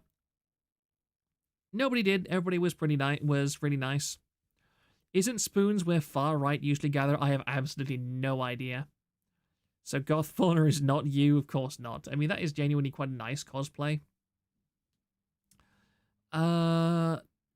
Did I already say that, Rin Friend? So no one took pictures of you or tried. I was almost positive some schizo would come up. No, I was pretty much ignored because I didn't I was not wearing any kind of identifying stuff whatsoever. Next year, I will almost certainly wear some form of Kirsche merch. I can't reveal any details, but I am aware of some Kirsche merch being worked on that looks really damn good and is going to be almost unique in terms of what it is. If I can get my hands on some of that, I absolutely will, and I will definitely wear it to Vexpo 2025. Goth Fauna is quite big on Twitter. She had some Hollow members reply to her. Very nice. Good for her. Proctor passed out for the entire con, woke up at the end. So you'll walk around with a tail next year. Kirsche body armor. Somebody actually said they either had chainmail in their room or they were literally wearing chainmail to the convention. Yeah, I'll talk about that later. There was one guy that I met and talked to who was very, very interesting and who I will very much enjoy making contact with again at some point, I hope. Let me just go back to the questions now. Talking about the network issues, there was one or two things. Let me just see about that. Let me just close that tab and let me close that tab. And where is... no, I can get rid of that one now. This is really irritating. I swear I had this open. Oh yeah, this is what Lumi looked like at the convention, by the way, in case anyone was wondering, so you can see. She actually is a bit curvier than I remember, but I mostly remember her as kind of having a Nordic style of outfit, of look. I'll just open up my other thingamajig there. The Kikihime stalking attack shows what's wrong with the idol industry. Chainmail is good against knife attacks. Oh yes, finding Proctor in crowd is easy. All you have to do is listen for his inhale monkey laugh. I mean, I didn't really have much reason to laugh much during this convention. I mostly stayed very quiet. I asked two questions, and somebody did actually recognize my voice when I asked questions at the V-Dairy panel, so I'll get into that, but unfortunately I wasn't able to meet up with them in person. Somebody did send me a message on Discord asking if I was a certain person, and I confirmed it to them, but the problem was the convention was already over by the time I got their message, because tablet Discord's interface is dreadful. I only had access to a tablet, and the problem was when somebody new sends you a direct message on tablet Discord, it is completely hidden until you go to your direct messages category. And because I was only switching between a couple of group chats and the Discord, I had no reason to look at my direct messages list for until like the Sunday evening after the convention. And it was only then that I noticed that somebody had messaged me on Discord saying, "Oi, Proctor, is that you? Can I talk to you?" Which was a real shame, and I am very sorry about that. But next year, definitely. I like that Mozu lady. Oh yeah, I love Mozu. I used to get this Lumi mixed up with Maniacal Foreigner. Are you okay? Are you... How on earth would you get Lumi, the Finnish Lumi, mixed up with Tiger of all people? Of all people. Oh my goodness. Yeah, let me just open this because I was certain that I had it open, which is really bloody annoying. I'll go back to the... Yeah, I'll go back to the thread and I'll continue scrolling through that, actually, because it is there. I just thought I had it open in a specific tab. Oh yeah, here it is. I'm an idiot. That was the tab. I hadn't opened it in Twitter. I just had it open here. Yes, Aaron says the premium concert at VTuber Expo is audibly peak. The music is great, but watching this for half the show makes me wonder why I spent money on it. First con scuff is fine, but please address this next year. Yeah, the concerts and a lot of the panels, the visuals were bad. They were like this. And as you can see here, this was the Videre panel. This was the entire Videre panel.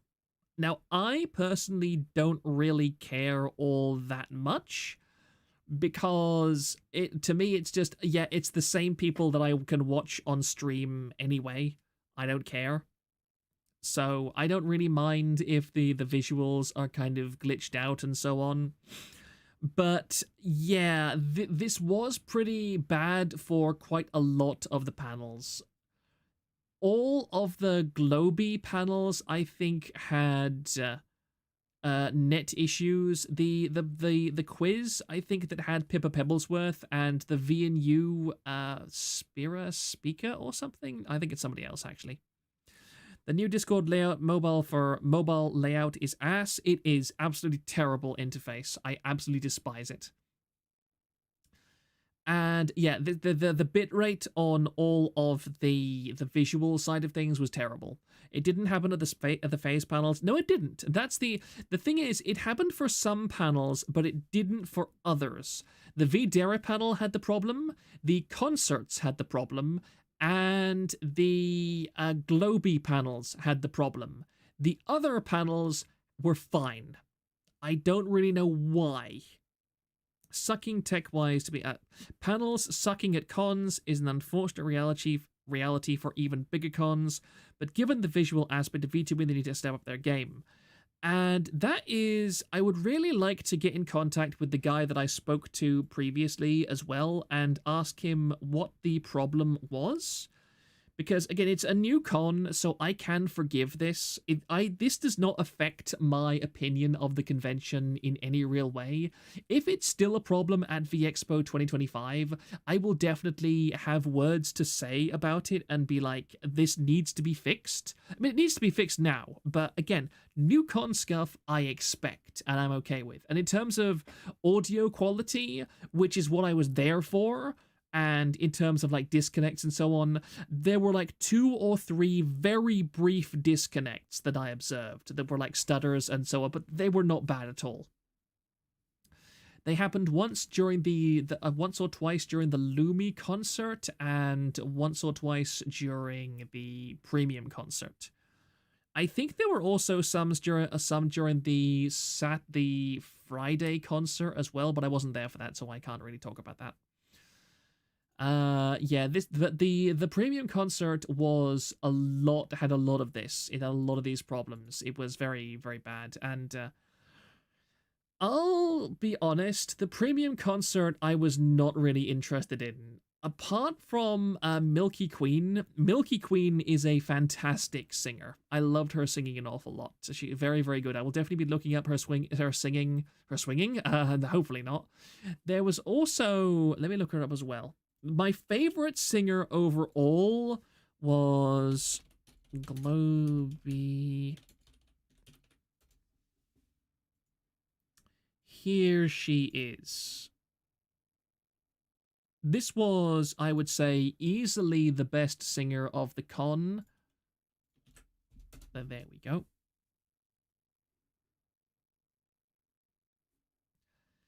This girl, actually, her music, I had never heard of her before this convention, but her singing was so good that it actually motivated me to buy some of her merchandise.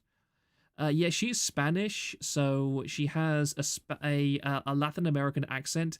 I really, really like women with Latin American accents. It's probably my favorite accent from a woman, honestly. The ads playing mid-panel was kind of funny, though. I didn't see that.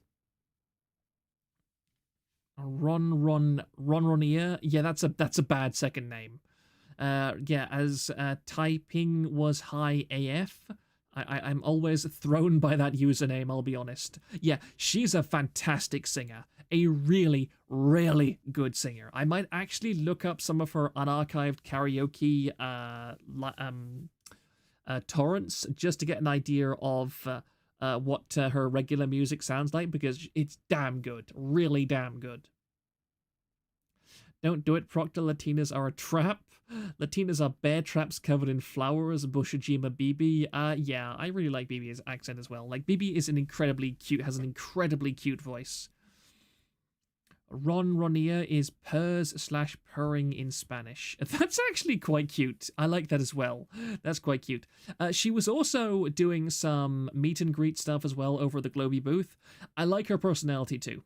She strikes me as a very interesting person, and I think that I will probably look up her content a bit more as well. And also, while ShipMakeDef had a fourth question, he had 8 questions in all, rather. And his fourth question was there an R18 section? Did you have or witness any bothersome event around Gooners/Skimpy cosplayers? I've already covered the Skimpy cosplayer thing. The skimpiest, like the most explicit cosplayer was the very busty Pippa cosplayer. That was it.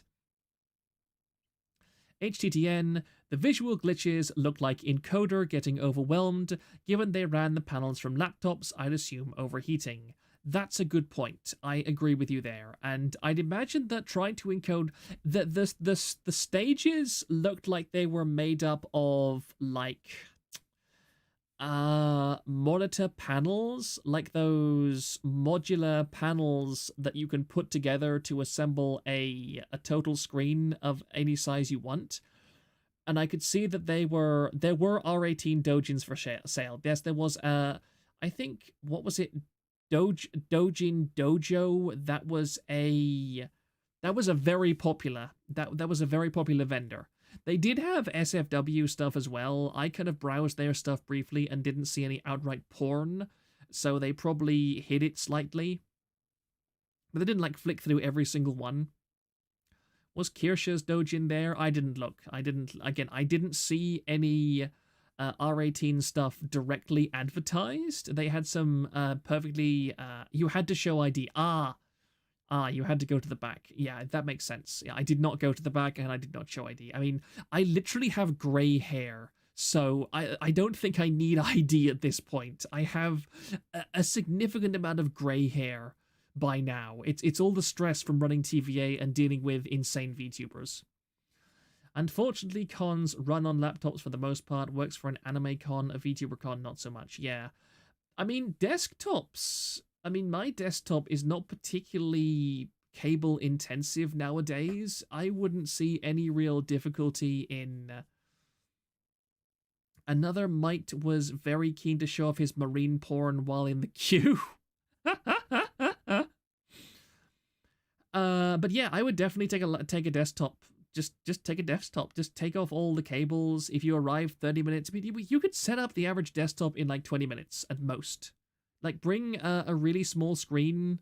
It doesn't matter. Hell, I think you can connect some desktops up to a tablet screen. At least you have hair left. I will say, this might be giving more information to people who might want to try and locate me, but again, I don't really care if people know what I look like. But I am blessed with good genetics in the hair department. I have zero baldness despite entering my 30s. So I have very good hair genetics. Like, my father still has absolutely all of his hair. Because, yeah, it's ironic because my brother lost his hair at 20. He started going bald at 20.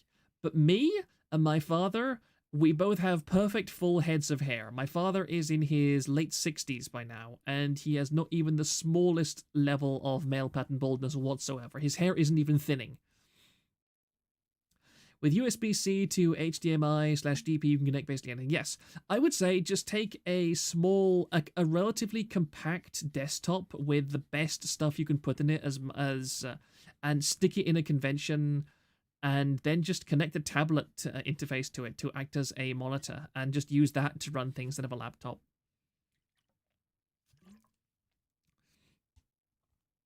So you won't have the traditional UK widow's peak and paunch belly. Nope. I am very happy with my figure at the moment. I think I would like to lose a tiny bit more weight, but at the same time, I'm doing a lot more core exercises recently, so it could just be that my core muscles will slowly tighten up and draw in my stomach a bit more. Like, I am not fat, I am not overweight any longer. In fact, my weight is actually slightly below my BMI for my height. But it's just the fact that I have not really ever trained my core muscles very much up to this point, so my stomach has a slight bit of sag to it that I don't like. Lift more, get swole. Trust me, I lift a lot. I do massive amounts of bicep curls now. I do quite a few lifts as well, but like bicep curls are my main thing. Oh, I love how strong my biceps are right now. My biceps are really, really starting to bulge, especially if I flex them. It feels really good. I'm really starting to understand why gym bros stand around and stare at themselves in the mirror so much. Because, like, that feeling of when you flex your muscles and you feel your bicep just kind of go really hard and solid and tight against your flesh, and you can look at it in the mirror and see it bulging, that is such a powerful feeling. That is such a fantastic feeling. There was a small Twitch German VTuber on the Friday concert who was a very good Mia Maria. Okay. Stream got gay again. Proctor alienating the Fujo audience right now. I mean, Bara Fujos do exist. So, yeah. Anyway, that's kind of my answer to the R18 section thing. I think it was, yeah, Dojin Dojo. I actually got their card, so I know exactly who they were. Yeah, they were selling R18 stuff. And as for 5, how was the food? The food was shit. The food in Birmingham is shit. I did not like any of the food. I will say that my hotel, I stayed in the Ibis Styles Hotel, which is literally 2 minutes walk from the convention center itself. That had an okay pub food restaurant. I had fish and chips the first night I was there. The second night I had a pizza and garlic bread. The pizza was actually very good. Well, it was very good in a pub food kind of way. It was filling, and it was decently spicy, and it was very cheesy, and it had a reasonable amount of meat, but it was still very much pub food. I thought they brought in all foreigners for the food. There were no foreign restaurants in range at all. Comfy Lennox, I joined to England slander, truthful slander, let's go. Hello Lennox, nice to see you. I'm very sad that you couldn't make it to the convention. If you need some help next year, I will most definitely be attending, so if you need somebody to like assist you with your wheelchair or anything, or assisted getting to and from anywhere, please just hit me up. I'd be more than happy to help out. Because I would definitely say that Vexpo was a very fun event, and apart from like the digital visual scuff of stuff, I would highly recommend it. I also managed to do a huge amount of networking at Vexpo. I have a massive number of cards from the Artist Alley. Basically, every artist that was there, except for one or two that were doing, like, incredibly cutesy, ooh-woo style stuff, and the one or two that were, like, totally... that just showed up to sell, like, generic anime merch instead of actual VTuber-focused stuff. I kind of ignored them, but yeah, I have a ton of cards that I will probably compile together into a document and start making some contacts and reach out to a few VTubers that I know. So maybe people will be getting... because I really wanted to do that. I very much wanted to go to Vexpo for the purposes of making contacts with some of the business side of people, because I am able to talk to business people very well. I am able to communicate, and I am able to talk the business language a lot better than random VTubers can, that are terrified of things like contracts or supply chains or manufacturing or whatever. No, I enjoy that stuff. I actually do enjoy that stuff for some reason.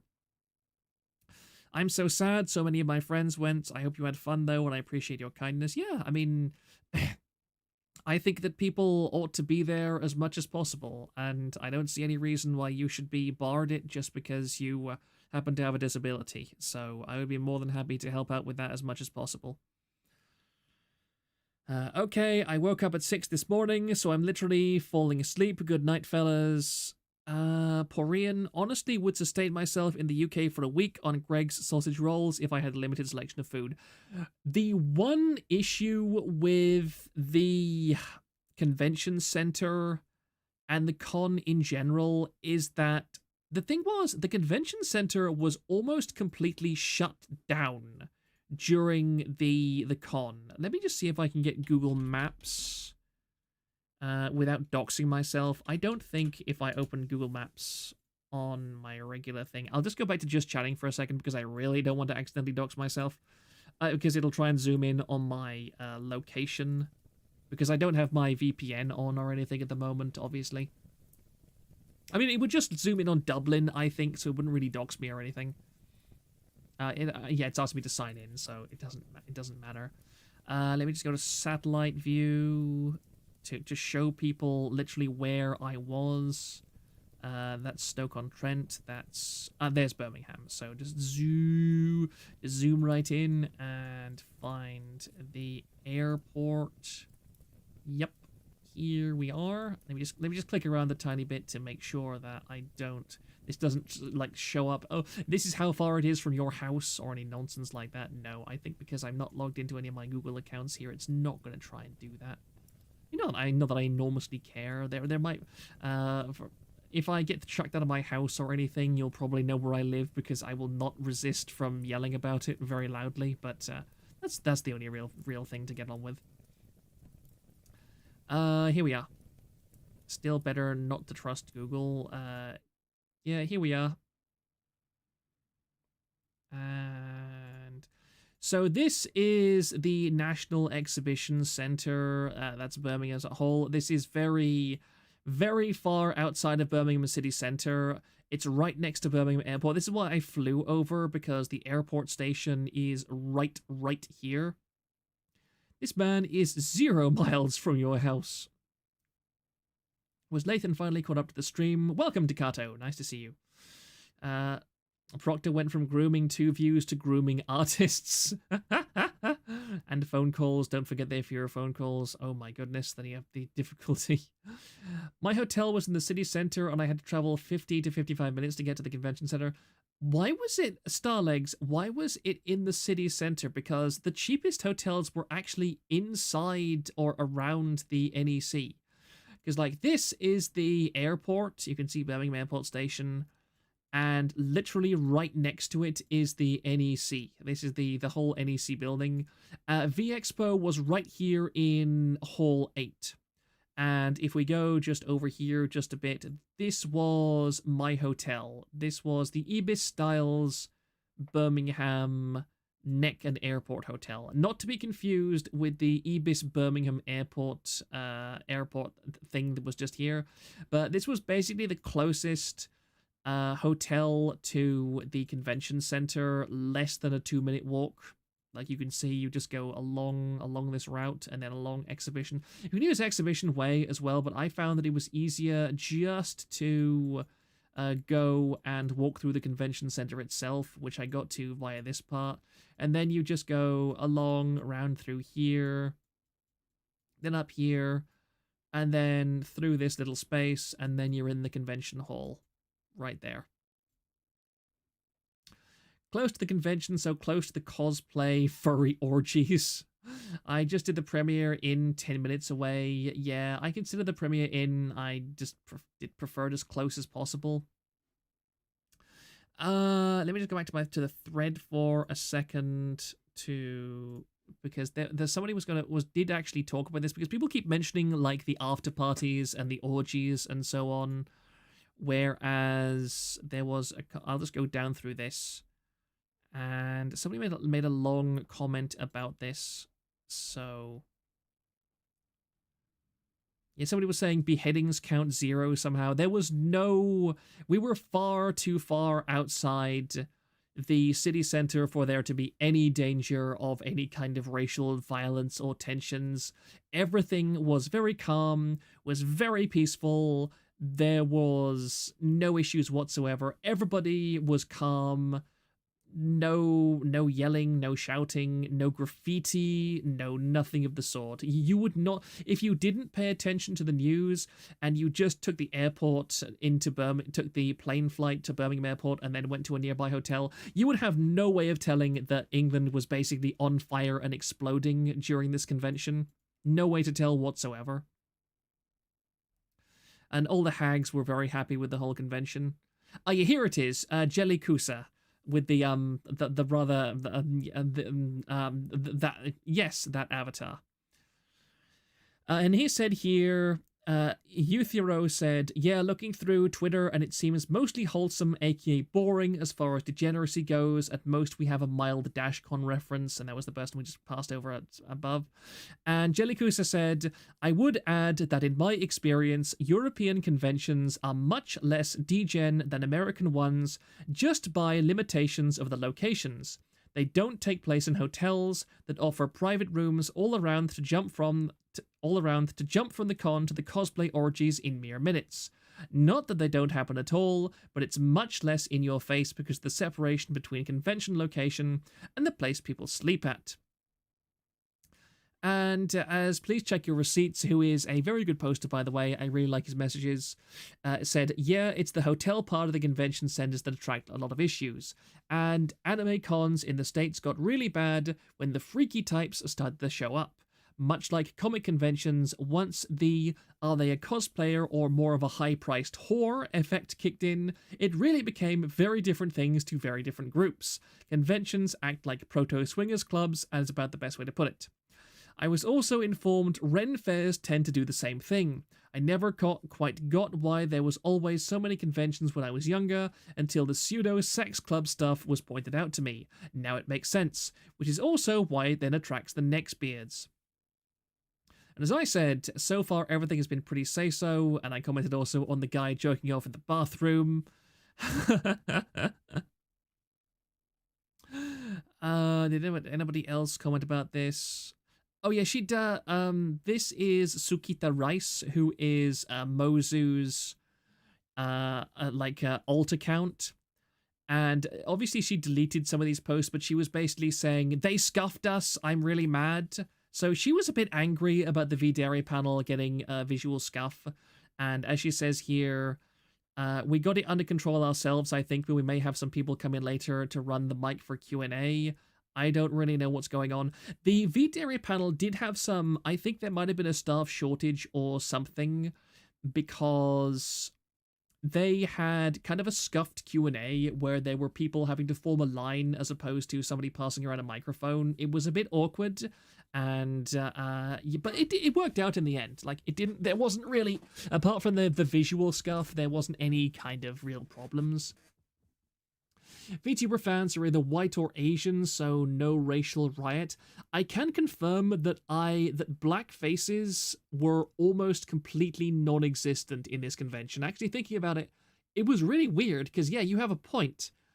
There was almost no, there was almost no people of color who weren't Asian anywhere in the convention. There was Ivanito. Ivanito was definitely there. And I avoided Ivanito. Ivanito was another guy who I avoided consistently. She talked about it in the members stream. They had to contact VTubers at the event to try and find a staff member to run the Q&A. Ah, I see. Yeah, I saw Rise287. I saw 2 black people. Probably one of them was Ivanito. Porian. Oh, sorry, that scrolled past me on my live feed. 1 second. The hotel thing is true. Our big con, Narcon, has communal sleeping space where there's no horizontal tango, but the campsite with people's own tents has plapping all night long. What is Narcon, Porian, if you'd like to explain what that is to me? Jellycusa with the 10 out of 10 PFP. With that avatar, it looks like he's complaining about the lack of degeneracy. I know.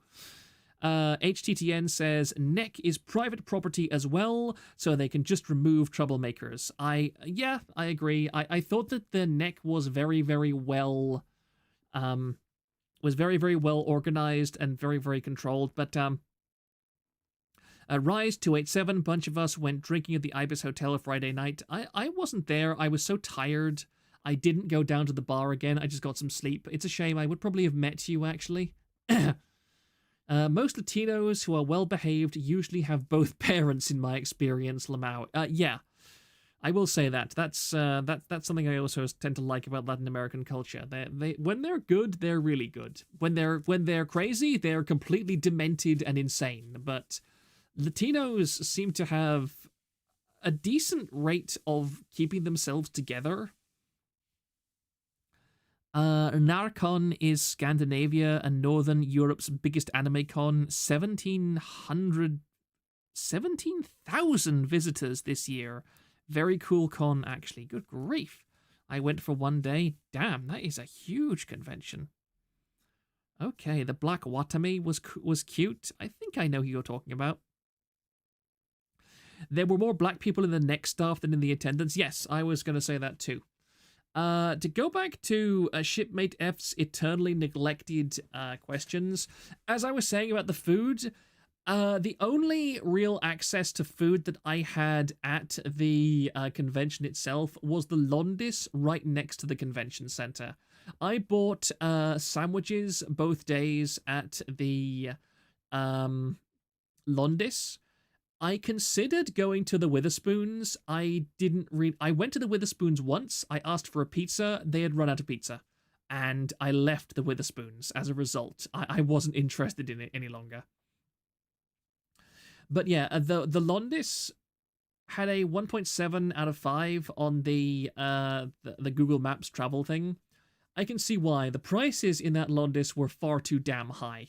But fortunately, all of their sandwich stockpiles were going out of date, so they knocked them down to £1 each on the Sunday. So I bought two packs of sandwiches. Actually, I bought Cornish pasties both days. The Cornish pasties, although they were cold and I couldn't heat them up, were barely okay. They were just about worth the £2 I paid for them on the Saturday and the £1 I paid on the Sunday. Just barely. Like, absolutely just on the very borderline of barely worth that much.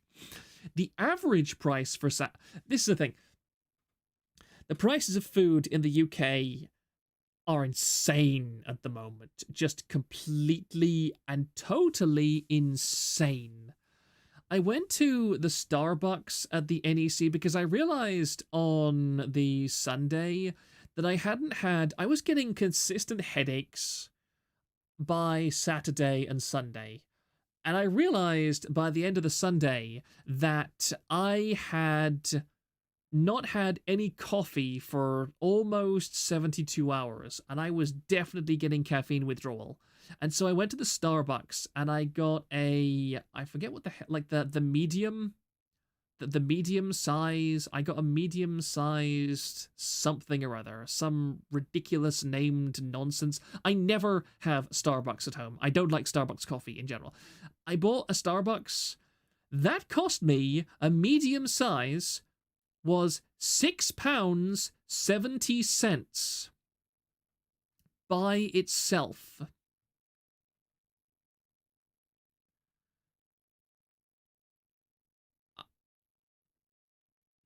It was, yeah, £6.70 for just one coffee. Now, granted, it was a pretty decent coffee. I will say it was good coffee. The fact I could have bought 3 entire packets of coffee at home for that much money, if it was in euros, and they would have been decent mid-range coffee, not bad coffee, mind you. Well, you shouldn't have gotten the gold leaf in it. Ugh. Yeah, that's Starbucks for you. The people who buy Starbucks every single day, those people are insane. I have no other word for it. To this day, I have still never been in a Starbucks. Doesn't seem like I'm missing much. You're definitely not missing the prices. Starbucks is a scam aimed at stupid kids that pay high for bad coffee. I mean, the coffee that I did have was not terrible. It was perfectly okay. I mean, it was the kind of coffee that if it had been £2.50, I would have called it a very good deal. If it had been £3, I would have called it okay. £4, no. £6.70? If it had been any less than good, I would have walked back and thrown it in the barista's face. I mean, I wouldn't have done that because that would have been an absolute dick move. But that wouldn't have been the kind of mental attitude I would have had to the whole thing. Let me have another drink of water. Sadly, McDonald's has the best coffee around. I have never willingly had McDonald's. Most of the daily Starbucks people are just buying fancy milkshakes rather than coffee. Was there anyone there just made sugar in a cup or just some super complicated order? It literally just walked in and out. It was near closing time. There was barely anyone there. So I just walked in, got something, and then walked out. McDonald's coffee is great. I mean, if you say so. I despise McDonald's passionately and sincerely. Again, you have to realize that I have been raised on home cooking my entire life. My mother, yes, mother mentioned, you can all goon out in the comments, but yeah, my mother is an extremely good cook, and she has cooked for my family every day of my life, and so I have been completely spoiled, and I cook for myself fairly often now as well. I really like making stuff like vegetable soup and so on. And vegetable noodle soup I really, really like. And I also make other kind. I actually tend not to eat cooked food on my own very much, but I really like making like salad platters and combos with lots of ham and with lots of cold meat and so on. That's really nice. You are allowed to just order coffee at McDonald's. I mean, I know, but I just don't like McDonald's as a whole. I don't like their business. I don't like the food they produce, and I just don't really want to patronize them. But I mean, I will keep that in mind. If I'm ever desperate again for coffee, I will go to McDonald's over Starbucks. So I do appreciate the suggestion. Let me just look back at chat for a second to make sure I haven't missed any interesting comments. Was there Azule? I already answered that. Thankfully, I know another coffee supplier who charge 20 shipping and takes 6 months to deliver. Okay. That doesn't sound like a thankfully thing. I just buy coffee the store at work sells. They have a good selection. I can choose to grind or not. There is a specialist coffee place in Cork City that I really want to go to in the next couple of weeks before the weather starts to get bad again, because I intend to buy a large amount of coffee from that place, which I can grind up myself. It's delicious. It's a specially flavored and infused coffee, and it's just absolutely wonderful. I think my favorite is Turkish honey roast. That is just so good. Oh, that is just so lovely and soft and creamy, and oh, it's really, really lovely. Colin was making a joke about Phase Connect coffee. Oh, I see. Sorry. I was tempted to buy the Phase Connect coffee, but the thing is, I have no idea what any of it tastes like, so I didn't just want to buy a random one. I did go to the that's actually a thing. Just give me 1 second and see if I can find this. Where is it? Is this it? No. Oh, yeah, this was the well, how do you pronounce it? Is this the Itashai? I think it is, which is like the disaster cars. So yeah, I thought this was disgusting. There were 2 cars at Vexpo. One was a Naomi Ina car. That was good. That looked quite nice. This looks disgusting. Itasha. The taco one was great. Yes, the taco car, which I didn't get a picture of. Actually, I did get several pictures of it. The taco car was gorgeous, was really, really cute. I would have driven around in that taco car. This is disgusting. Sorry. It's even worse when you realize that Zentreya is a man using a female model. And I don't care about any of the colorful stuff or the rainbow stuff associated with him. I'm sorry. Zentreya is not trans or anything. He is literally just a Babiniku who disguises the fact that he's a Babiniku by using TTS.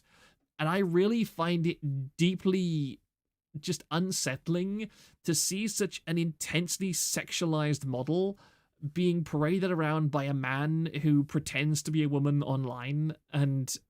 But I just don't like it at all. I really, really don't like it at all. Literal best. Hello, Alex. The female model pays his bills, so I don't blame him for putting it on his car. Again, it's like the Merryweather thing. I don't like how disingenuous the whole thing is. There's more branding on the car than artwork. Yeah, that's actually what somebody pointed out, that this does not actually have much branding at all, whereas the Ina car is really good. It looked really cute. In fact, there was actually some walk around footage of the expo that I loaded up, that I opened. Somebody's also pinging me. No, it's a random gamer Discord that I'm part of. Okay. So yeah, this was very unpleasant to look at, and I really hope that somebody called Zentreya's car bad. Might have fought with Zentreya in the Mecha Break playtest. Very honored. The car's performance is most likely also Menhera. There's disturbing amount of Zentreya porn. Yes, there is. Again, it just gives me very skeevy vibes. Also, owning a Mazda that isn't a Miata. Of course, it's disingenuous. I'd argue that's a good thing. It means that anywhere he pulls up and gets out of that thing, everyone who sees it will instantly know not to take him seriously. That looks like it should peel right off. I mean, yeah, it's a vinyl sticker. Didn't Raora make some? I don't know what you quite mean, Starlegs.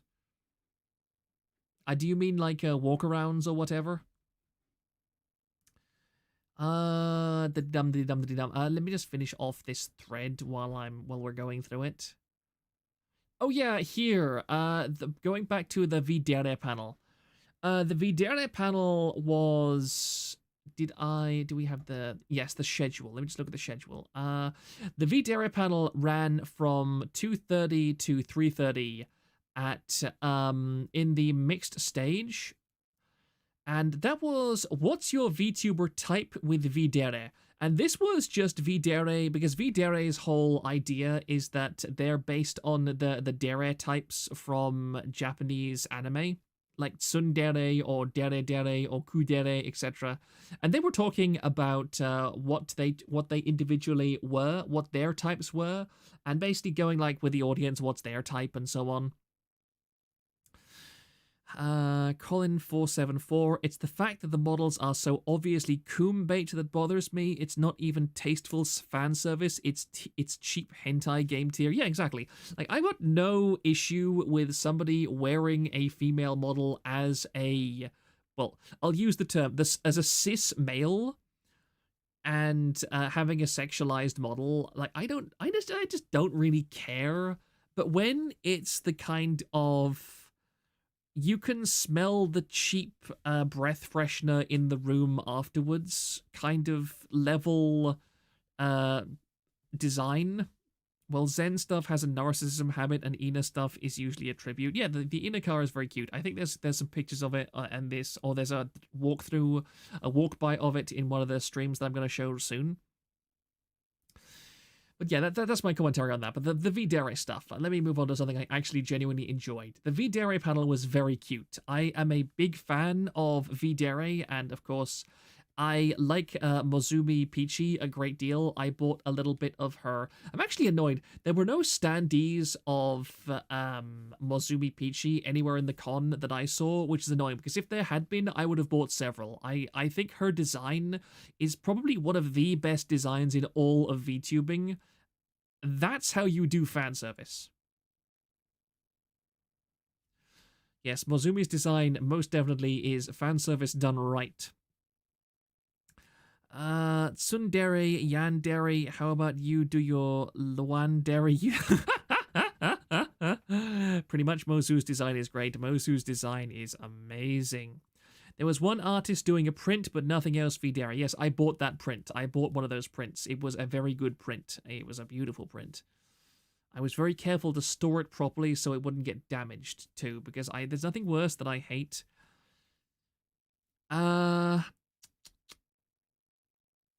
Yeah, so I got a chance to ask a question at the Videre panel, and it was a question that they actually really liked, which I found very good.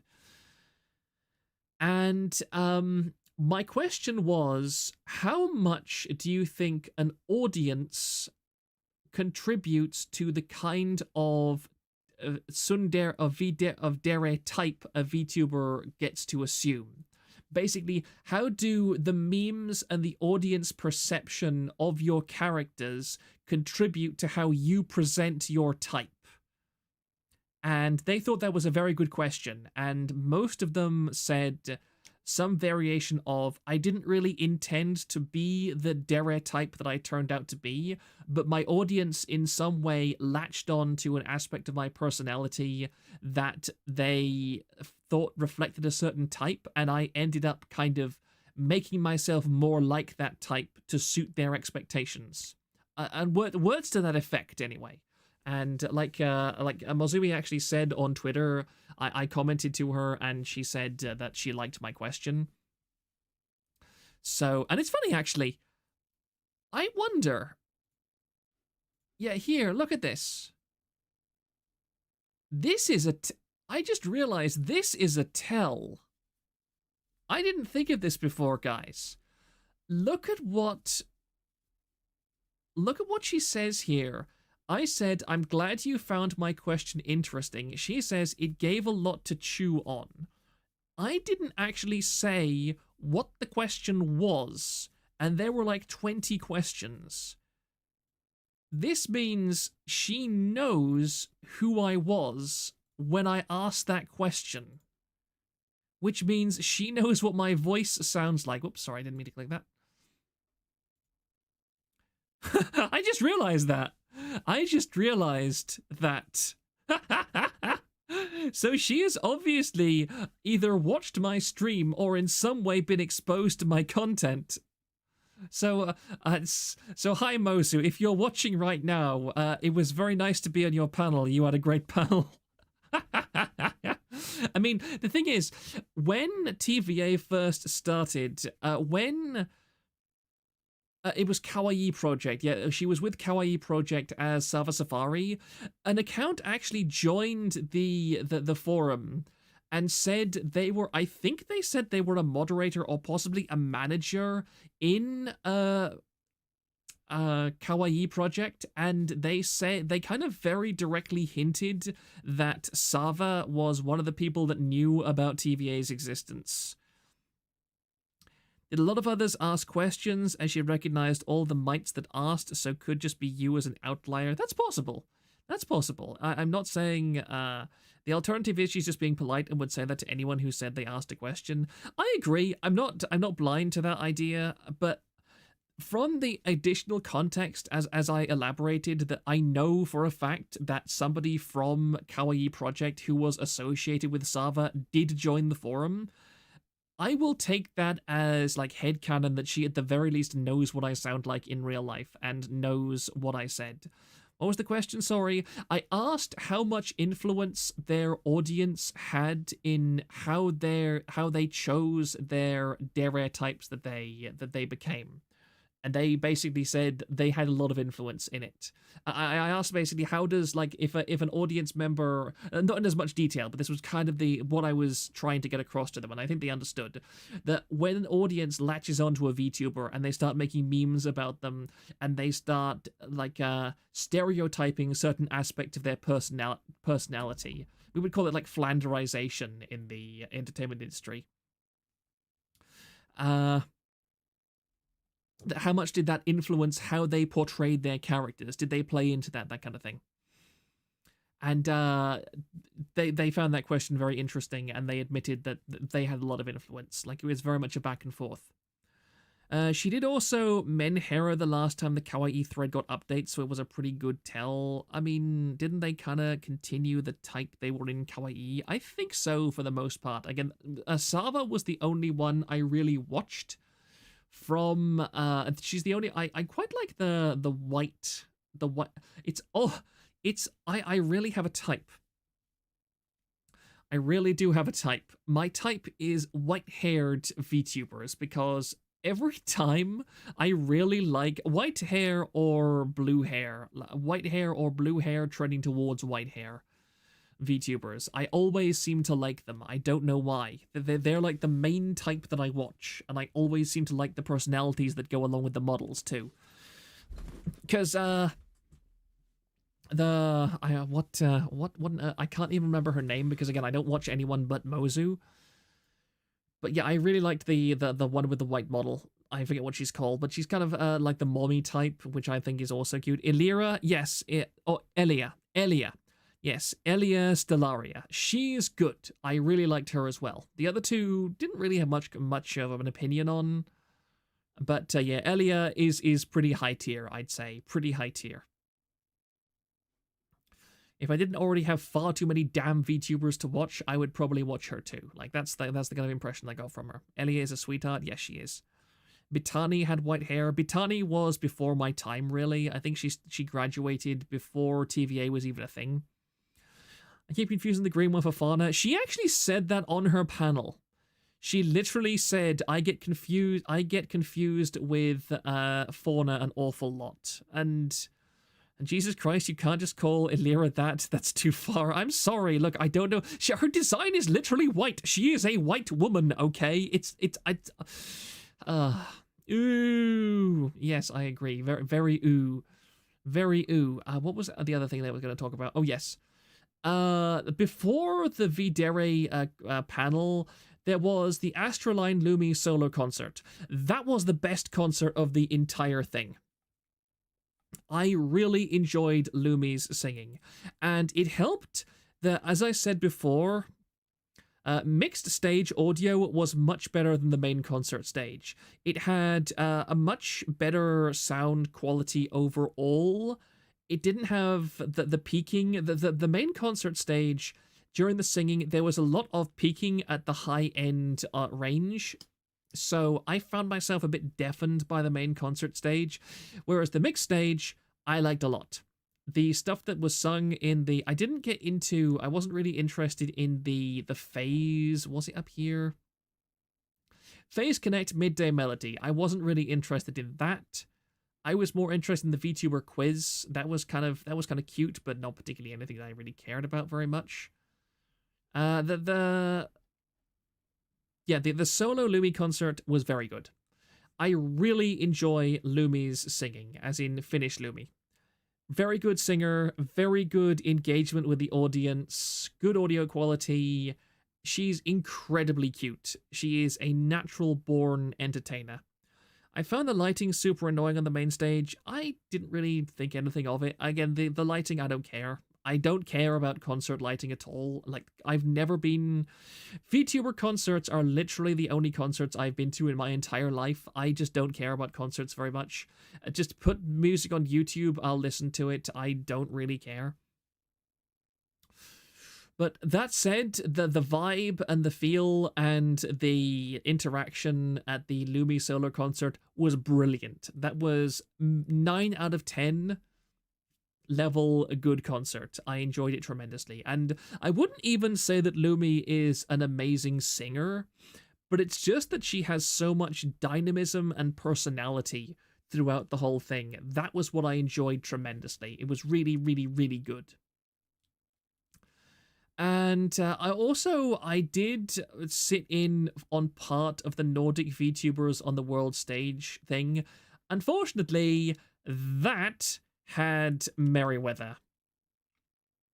And I really didn't like it. Again, I kind of ducked out because it was just Merryweather talking a lot, and Lumi and the green one, whose name I don't even remember, them kind of chipping in every so often. I was there to listen to Lumi. I did not want to listen to Merry and his incredibly annoying voice and stage personality. So I kind of ducked out about halfway through and went to do something else. Lumi might be one of my first VTubers. My memories of 2020 are foggy. But I got into VTubing around now, and I don't know if I saw Lumi before HoloLive. Deport Merryweather to the Middle Eastern VTubers event.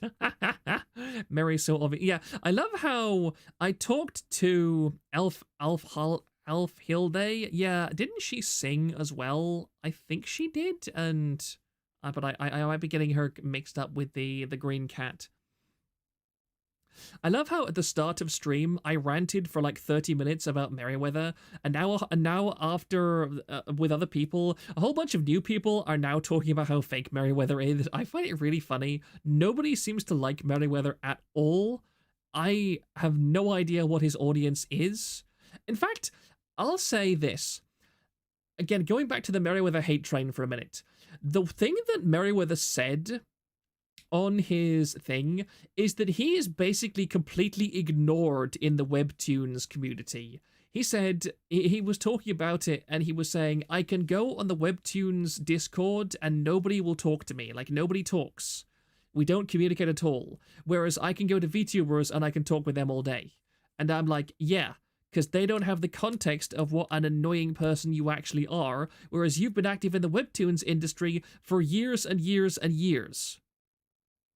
And they know just how irritating a person you actually are. And oh yeah, you've got connections. So of course people want to talk to you because they think, yeah, that'll get me contacts with the VTubers that I actually want to talk to.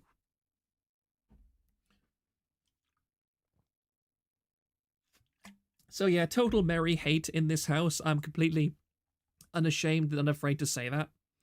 Merry is often disliked all over TVA from what I've seen. Yes, he is, as he should be. He is a very irritating and insincere and fake person.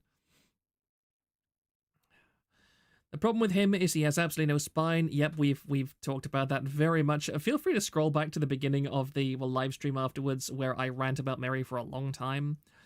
He announced an upcoming 40-minute lore video during the CEO talk. I don't. Who the F will watch that?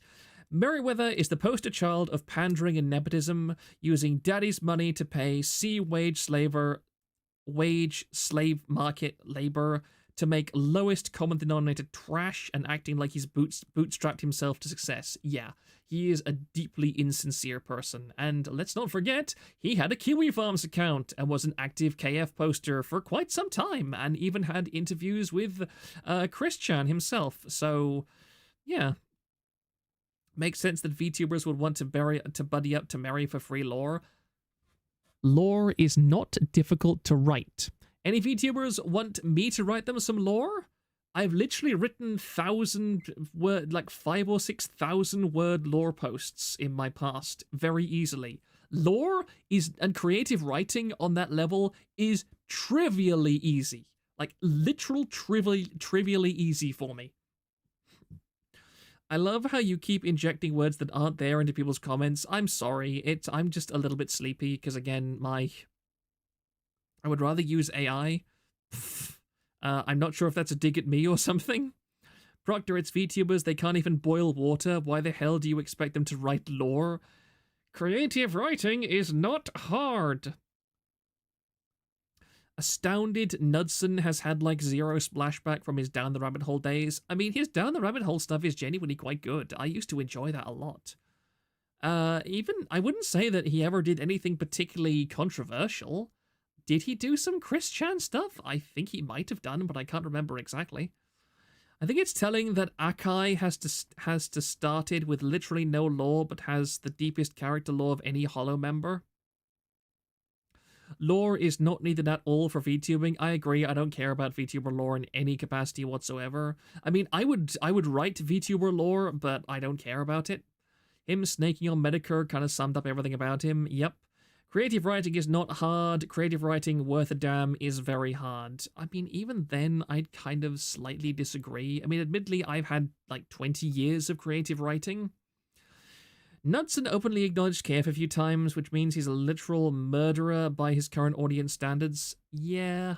I mean, it's the...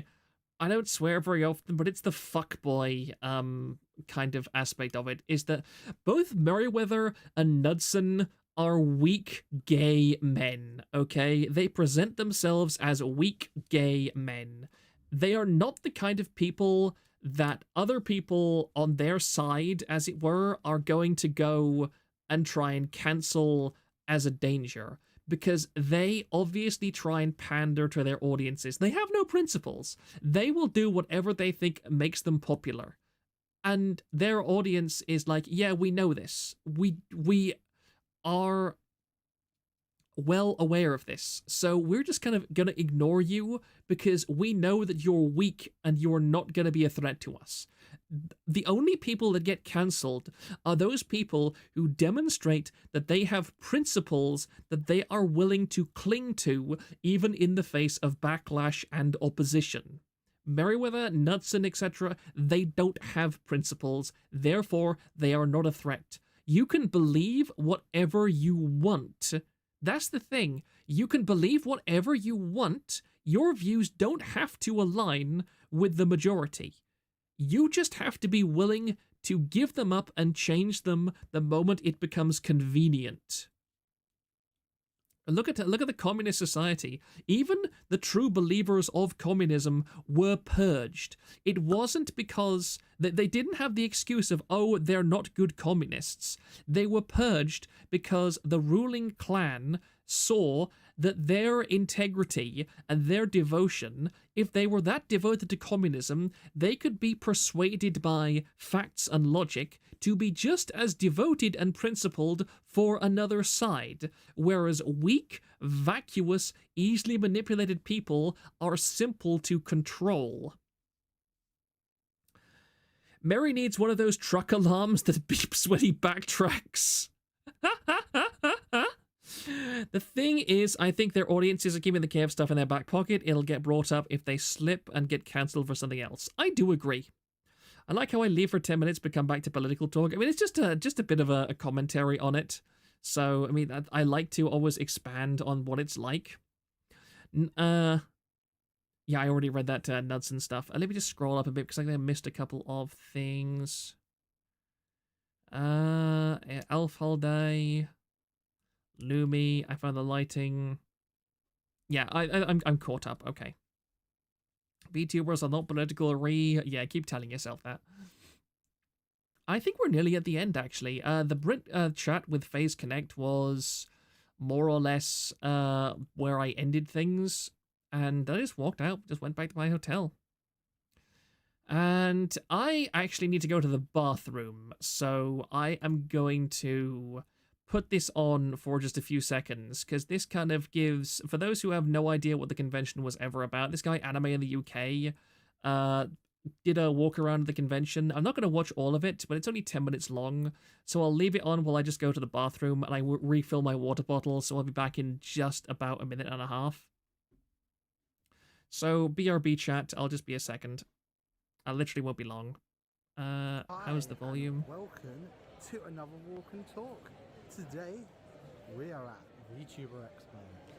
As you can already see, there is already a long start line for V Shoujo stuff. So welcome to V Expo. Or I will be VTuber right Expo. back. They seem to have two names. Wonderful. This is the UK's first ever exclusively VTuber convention, so let's get a walk and talk done in. I have been around this con a few times. I have been getting stuff for the vlog, so the vlog will hopefully be out within the next day or so. I am a little bit busy this weekend, so the vlog will probably be a bit slower, and at two conventions at once. We also do have KitterCon stuff coming. So yeah, this con is exclusively for VTubers. So unfortunately there isn't officially HoloLive here, but there is a store that is selling a lot of HoloLive stuff. I'll take you over there, but it's actually a really popular store. I managed to grab some good stuff from them before. They were already sold out of the cards. Waifu Wars is here. Not really a store you normally see here in the UK, that's really cool. So you are getting to see some stores. You won't. So we can go over to Globy. I wouldn't want to call them Global, but they're actually called Globy. I think they're about to do a stream. I may come back. See, there's a Merryweather panel on right now. I am half tempted to go to that. But I want to see what the Globy. I don't want to see what the Globy is like, but I'm going to have a wander around. So try not bump into too many people. Hang on a sec. Here we are. We're here in the Globy. Oh, sorry. Don't want to knock everything over. We've got everyone's favourite British penguin here. There's a button. You'll find me streaming over on youtube.com/@KyomoKoaku, and I hope to see you there. Let's see what happens with the button. Just get off at any station. So you get different voice clips anytime. So of course we got a load of Globy talent here. And also have more standees. I got really good shots for the vlog. They let me sort of go around with no one here. So I'll be interested to see what they're doing later. I think there is a sign that says all the merch they are selling, if people are wondering, for future times. Globy does stuff here. Here we are. Here is the merch they're selling. Here is how much it is. We also have back at Isha. Of course, you may recognise some of these. That Ina car was at Hyper Japan. I think I'll get a better shot of it when I walk around to that section. London Dojo, these guys do really, really, really good HoloLive merch. They got the standees and everything. They even have like the cars, they have dojins, they have the more adult dojins, those are the ham. Ah, there we are. Did he show off the... Let me just scroll through this for a second. Did he show off the cars yet? Because I want to see if he got the Ina car, because it was a really good one. Ah, here we are. There, let me just see about if he does a walk around from that.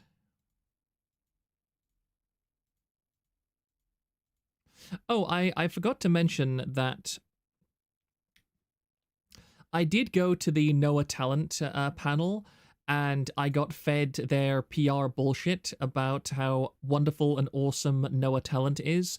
I did not say anything about their recent controversy, which I should probably cover on stream at some point because it is quite interesting. But basically, they have a sex pest that is a close friend of the, I think, Mechion CEO, which is the parent company of Noah Talent, and he is still within the company as far as I'm aware.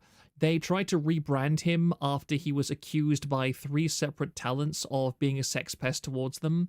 Noah Talent publicly said, oh, this is horrible, this is awful, we're throwing him out.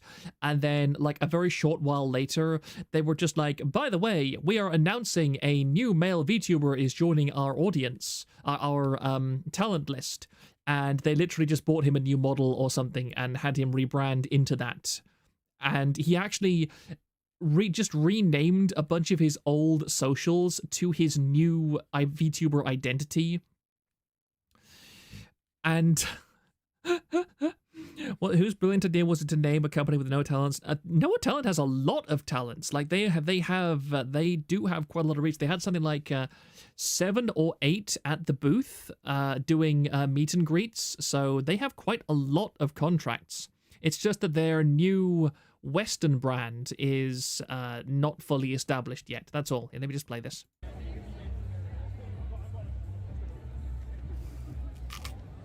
Of course, we may have seen the Ina car before. And we got the V-Shoujo. I want to see the Ina car. Oh, wow. Someone's got the twins. That's annoying. Any other interesting parts? I think this mostly gives you an overview of what the convention was like overall. I'll just mute it so we don't have to listen to the guy's voice. But as somebody already said, speaking of Noah Talent, they removed all of their affiliated VTubers. That's interesting. Wait, was it another company that had its EN Gen all leave recently? I was thinking of that's First Stage Productions, exactly. Rhubarb and custard, really? What do you mean, Hijab?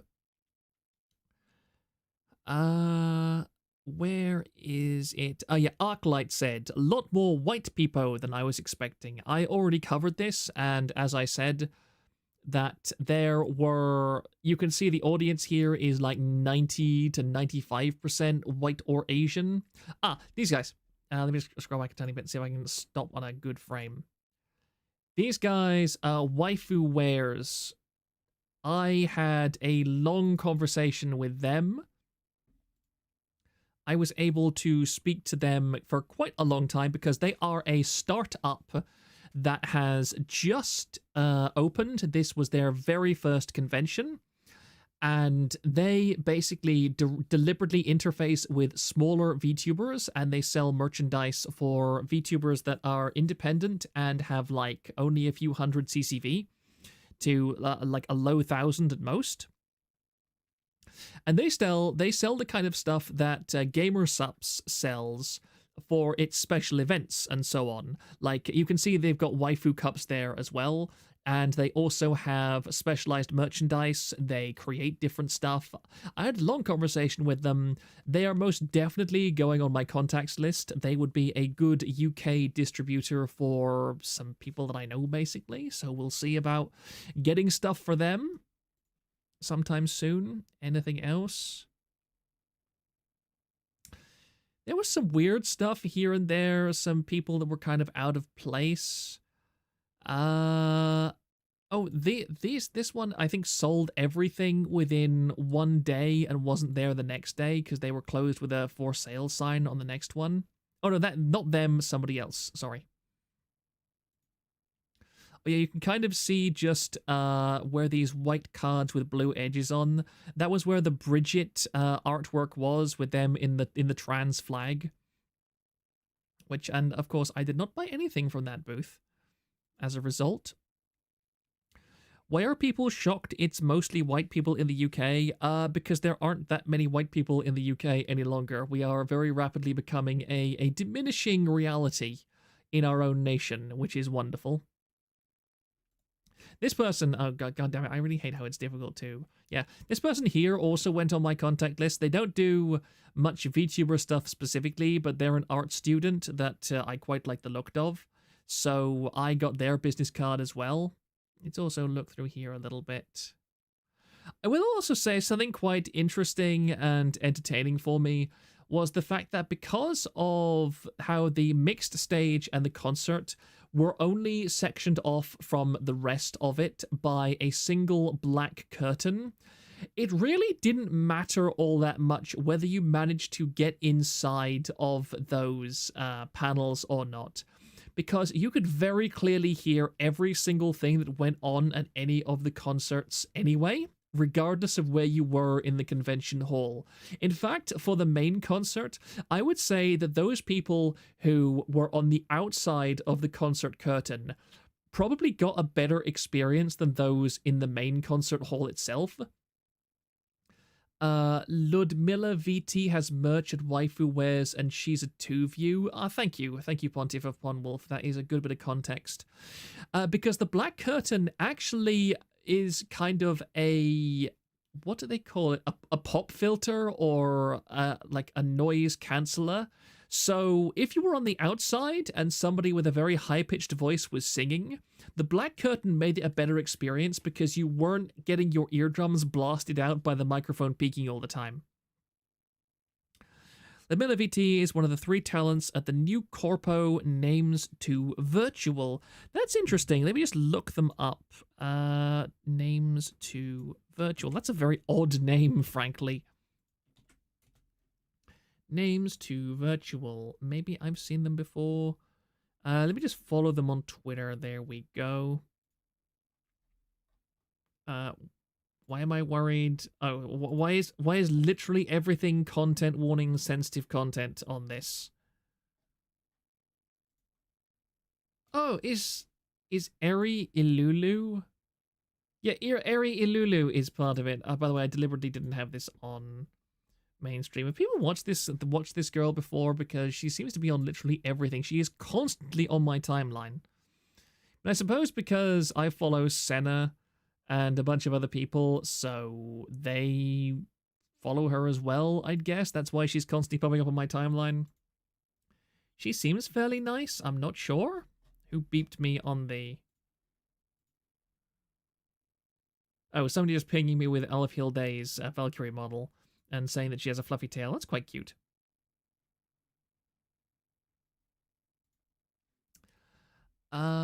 It's her, the angry Indian lady, and the third no one talks about. Oh no, Proctor doesn't know. I know. Wasn't this the monkey VTuber that graduated? I vaguely remember who you're talking about. She got mad at Pajit jokes. That's kind of amusing. Allow me to go back to stream material for a second to see if anybody else had questions. A shipmate F also had another question where he said, did you see content for younger and older generations? Not only our average of 25 to 35. For example, Roblox stuff and 80s/90s anime together with tokusatsu respectively. The answer is basically no. Haven X, she's Koa Himari from Haven X that went down cause NFT. Oh, yeah, I do know who you're talking about. I actually think I quite liked Koa, so maybe I'll look up Aries, because I only know her from Twitter. But yeah, SAR do not redeem ARS Akasupa. I mean, I don't care about jokes about people's nationality. I mean, look at me. I get jokes about me being British or Irish. I don't care. And people who are Indian or so on shouldn't care about it either. I mean, the only time I think you have a justifiable reason to care is in the very rare instances where you are a black VTuber and somebody unironically makes some kind of slavery joke about you. And even then, I think for the most part, it's better to just ignore it or laugh along with it, because it never gets you anyway, let's move on from that. As far as I observed, there was no real variation in content for younger or older people. It was mostly just the average 25 to 35 age range, which I was fine with. It very much felt like a convention I was interested in being at, if that makes sense. I didn't think that anything there was out of place. I don't think there was any pandering going on. I don't think there was any instances of people being exposed to things that were inappropriate for them, if that makes sense. And I don't mean inappropriate as in personality, as in age related. I mean just in the case of this is something that was meant for a certain audience that is not here. There was no case of that. Angry Napoleon, do you think the VTuber industry still has room to grow, or is it over for any new corpos or indies? I have talked about this before several times. I will go over again. I think that everybody at the moment is more or less fighting over the same viewers at the moment. There are still potentials, for example, the foreign markets. The European market is obviously untapped, relatively untapped. I think a lot more VTuber watchers are potential from the just got here. What is this link that is pinned? It's the AI generator that I use to make this current PNG that I'm using. Yeah, Europe is underserved in terms of potential VTuber audiences. There is also the Latin American market, the native Latin American speakers, mostly because every ESL company that has been tried so far has been a spectacular drama failure.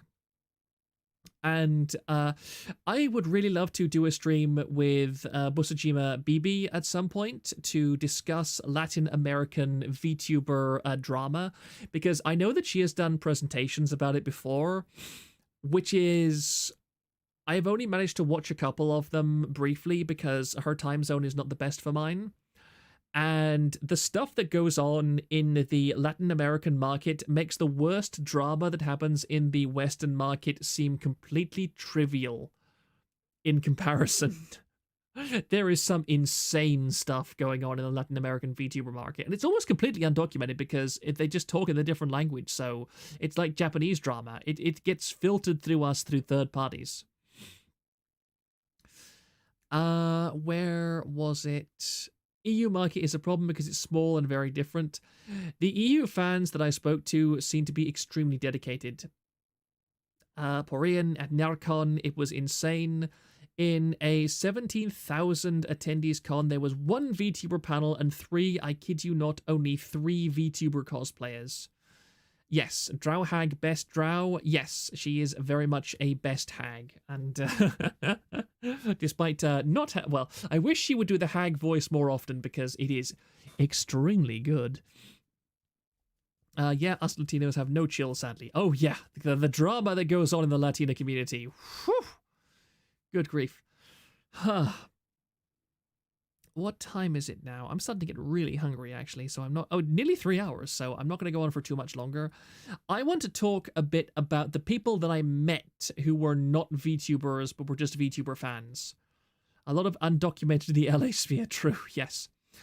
I met some very interesting people at the convention, and Phoebe is my second favorite Swedish VTuber.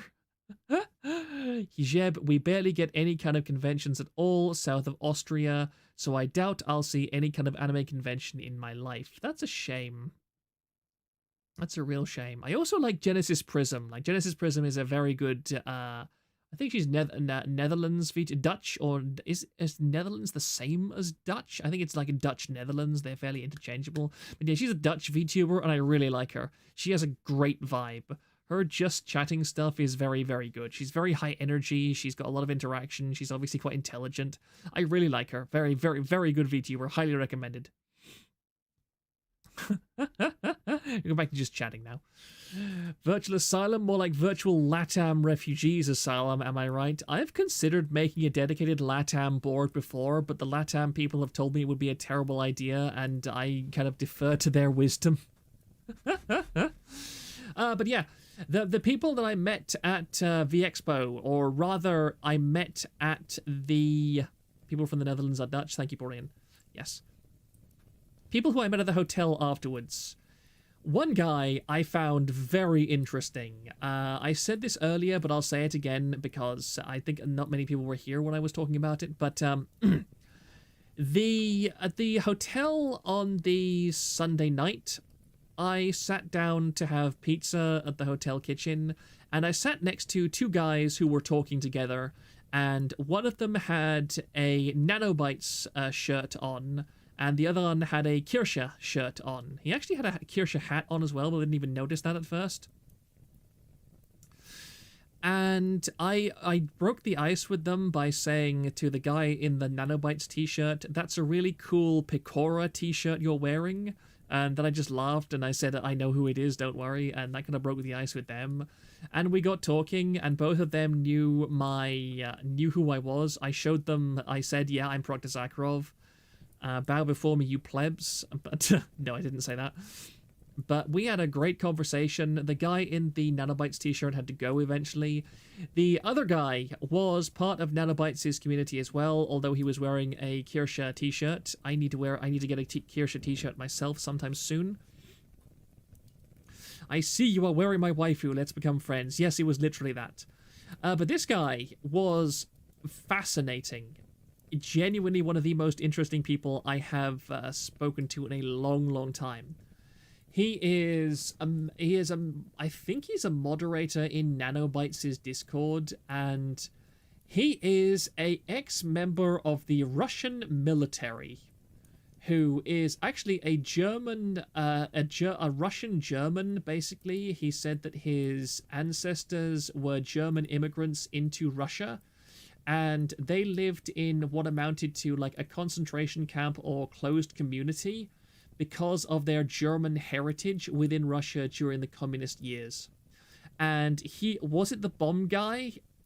What do you mean bomb guy? Can you clarify? And he talked about his experience growing up in this isolated Russian community, which was very much vulgar German. Oh, the vulgar German. Yeah, that's a good... I didn't really know what they were. So that's where Pippa's Grigori went. Sounds about right. Good thing he was not part of the Russian military, because he would be somewhere in a ditch in Russia, in Ukraine rather. Yes, I know. He actually said that he left the Russian military because he realized they were going to go to war at some point soon. And he actually moved to Germany, and he got an apartment in Germany, and he became an IT specialist who works for the German government. And he told me some hilarious things about the German government, because he's responsible, he said, for basically maintenance of some quite important German infrastructure. And he told me some hilarious stuff. You talked about a guy who knew how to make bombs. You met him in the bar. Yeah, that's the guy. That's the guy. He was talking about knowing that a whole bunch of Germany's critical infrastructure all uses the exact same security locks that are all completely interchangeable. So when one of these places gave him the security clearances and the security passport to get access to their IT facilities to stress test them physically, he just kept them. And he can use them at any one of these sites in any part of Germany that he wants to. Because they're all the same system, and they're all interchangeable. And he was telling me a bunch of stuff, and we talked a ton of stuff. You're about to get it, both of you disappeared by the Stasi. That is sadly how all IT all around the world is. I know. I was talking to him because I watched a lot of like physical pen testing stuff on YouTube at one point. I watched a bunch of stuff at DEF CON for a while, and it was really fun to see how stupid people are about IT. Divulging sensitive information is over. I mean, it's not really sensitive. I'm not saying the guy's name or anything. I don't think it really matters. But I mean, it's again, this stuff. This is well known. This is very well known stuff. This stuff is talked about at like hacker conferences, like DEF CON, all the time. There are public YouTube videos going into how easy it is to break into these kind of facilities. So I don't think it's particularly he was talking to me in a bar. So it's not as if we were hunched over the fireplace in like a private place and talking about this stuff. No, this was a fairly well attended bar. So yeah, I'm not particularly worried about getting ambushed by the Stasi or anything. But yeah, he said he was a very interesting guy to talk to. We talked about philosophy, we talked about religion, we talked about a lot of stuff. I shared with him a large number of titles because I have loaded up my tablet with a whole bunch of books that I like to read, and a lot of psychology stuff, a lot of philosophy, a lot of history. I shared with him like 3 or 4 different book titles that he all said he would be very interested in. He took screenshots of them, and I hope that he will get them. And he's part of Nanobytes' Discord, and he talked about Nanobytes a fair amount. And it gave me a new perspective on Nanobytes, because a lot of people are confused as to why Nanobytes kind of keeps rebranding. And he said right out to me, Nanobytes rebrands because she deliberately wants to kill her own momentum, because she prefers having a tight-knit community where she recognizes every single person, and she hangs out with them on Discord, she hangs out with them in VR chat. They have private stuff together all the time, and I don't mean like lewd stuff or anything, but just like general community stuff. And I completely understand that, and I respect that a great deal, because it's something that Kirsche complains about, because Kirsche's growth has been gigantic in the last year or two, and it's still going up.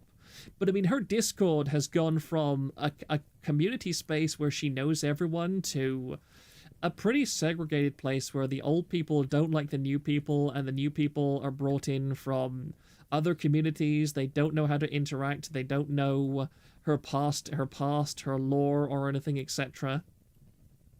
And even I've seen how the vibe has changed dramatically. If it really was the Hanamakiya grind set, we'd be seeing porn by now. Yeah, I don't think she's going to do anything like that. Again, I really like Nano. I'll be honest. Like, Nanobytes has shown herself to be somebody who is willing to stand up for her principles, and I am willing to defend people like that as much as possible, because they get a very bad rep, and they get rumors and lies spread about them an awful lot. It's just like Kirsche. Like, people spread lies and nonsense about Kirsche all the time because she is a principled person who sticks by her principles, and that's gotten her no favors. She has lost opportunities.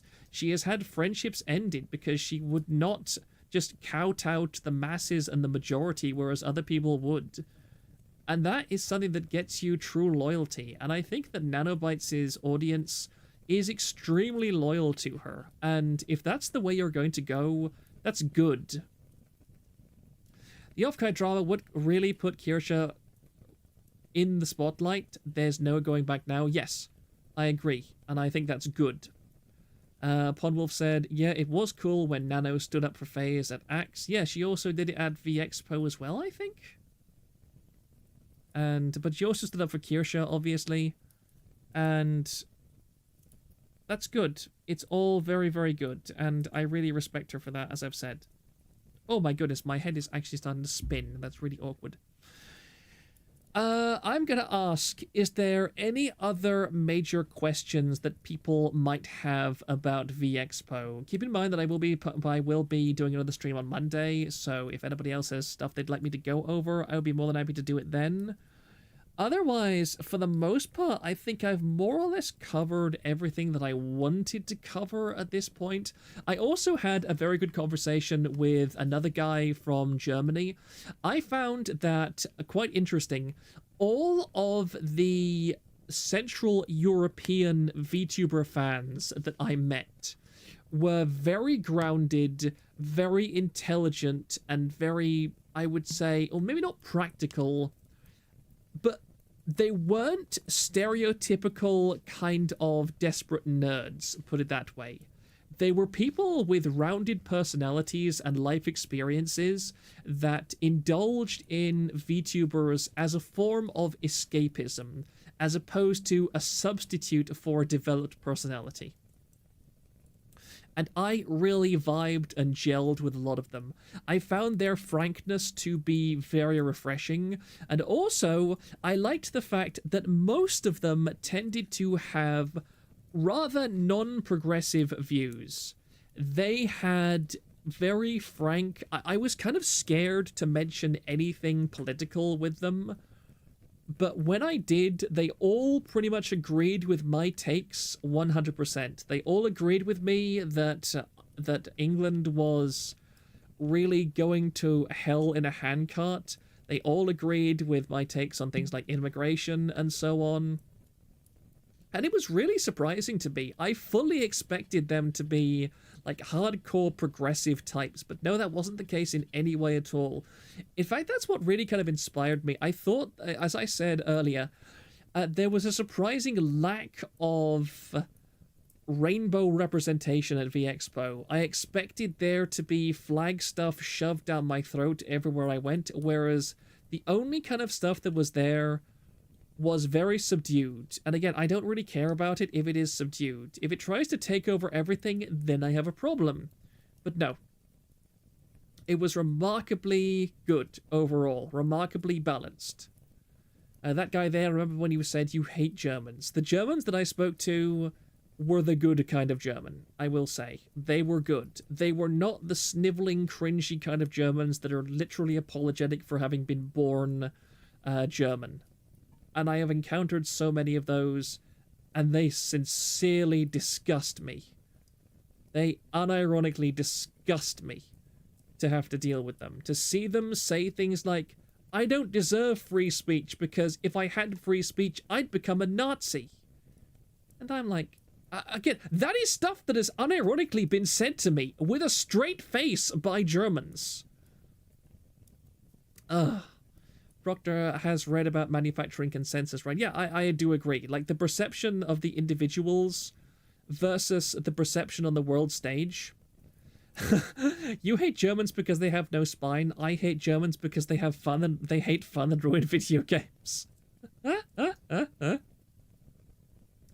I talked to a Nietzsche sister with pronouns on her jacket. There was very little Nietzsche-Sanji representation in the entire convention, which is as it should have been.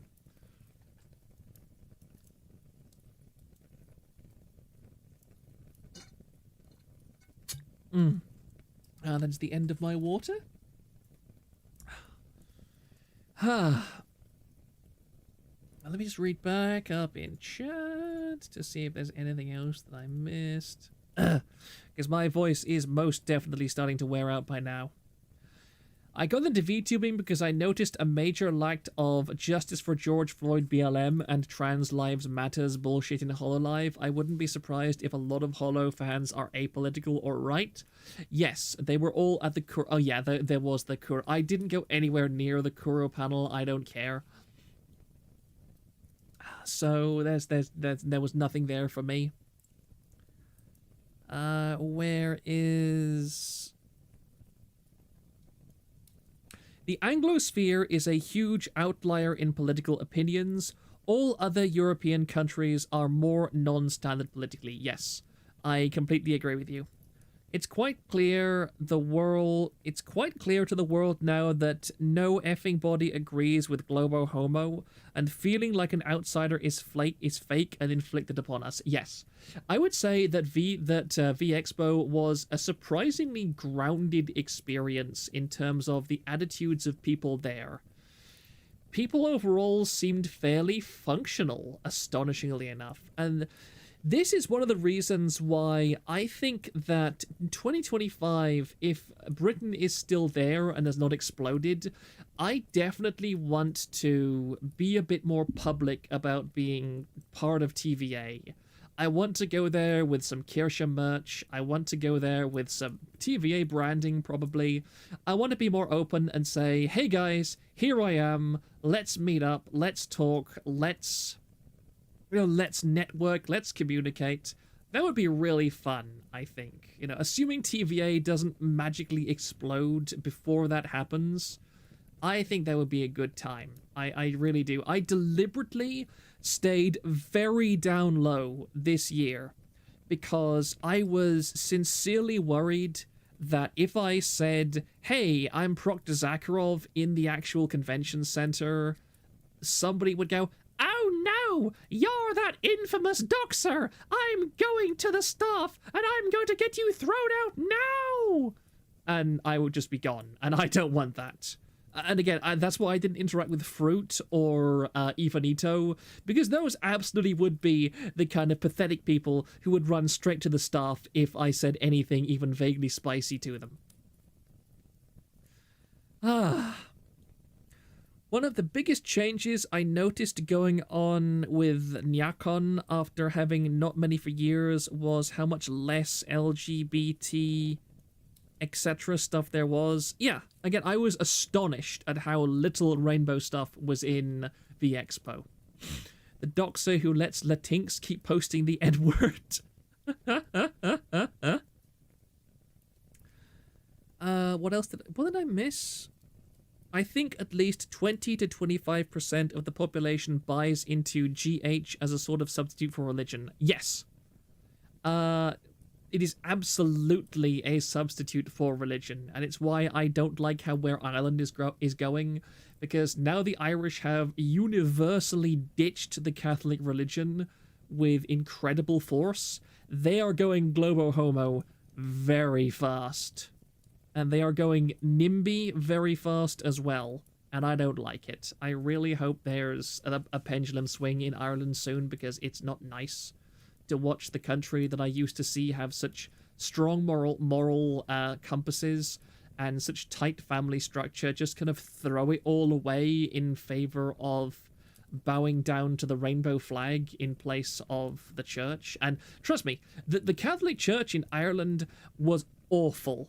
It was a brutal, vicious, savage regime that controlled people's lives and tortured them with the idea of them and their loved ones burning in hellfire if they did anything wrong, while stealing as much from them as possible and molesting as many of their children as possible.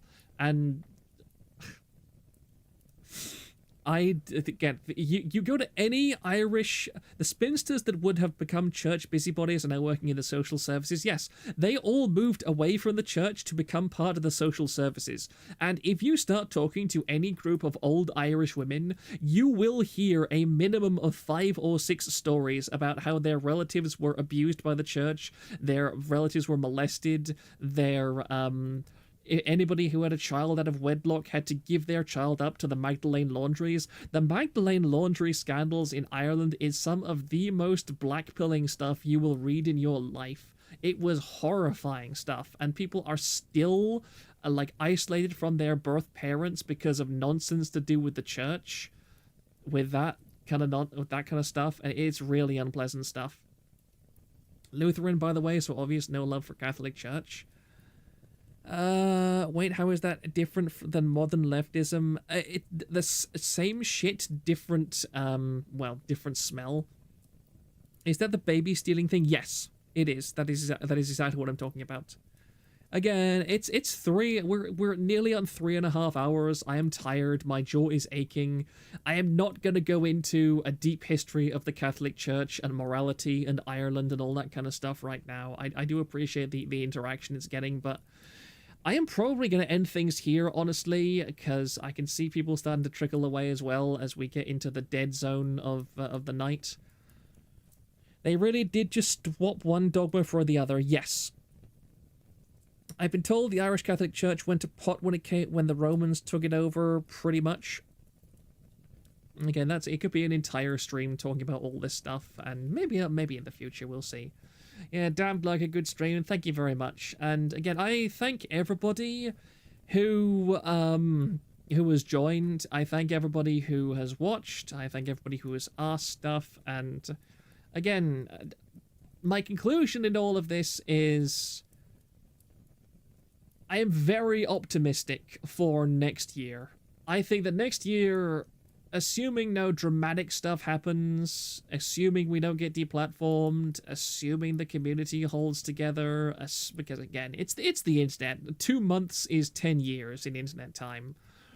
But yeah, I'm more than happy to start planning something cool for Vexpo 2025, and I sincerely hope to see more people there. Will the femboy model make a return? Probably not.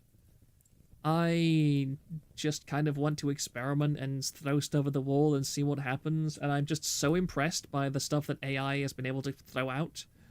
I'm just like, this is like a $60 or $70 model if it was that kind of stuff. It was my pleasure. Thank you very much, Vale, or Valet. TVA falls victim to the month of fire. I hope not. I really hope not. I like the community that I've built. I think we have a tremendous amount of potential, and we can probably expand quite a lot in the next year. But again, like a Monday stream, I will be talking about this in more detail. Before you go, check out Kai Nim Names to Virtual Fox Talent. Okay, I'll go and have a look.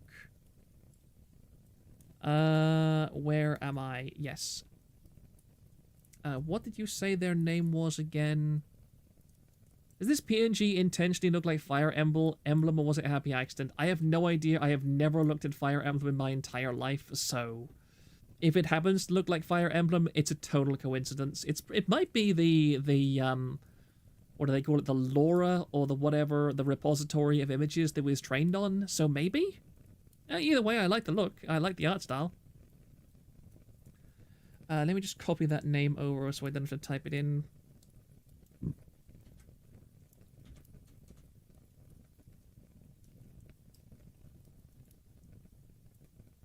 Oh.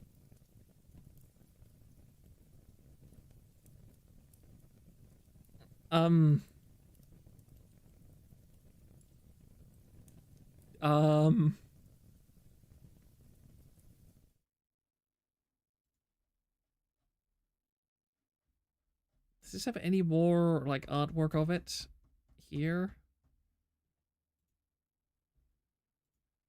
That is, let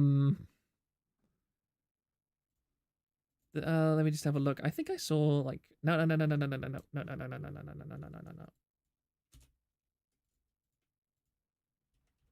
Has she posted her model anywhere? Nah, stop doing the thing that you're doing.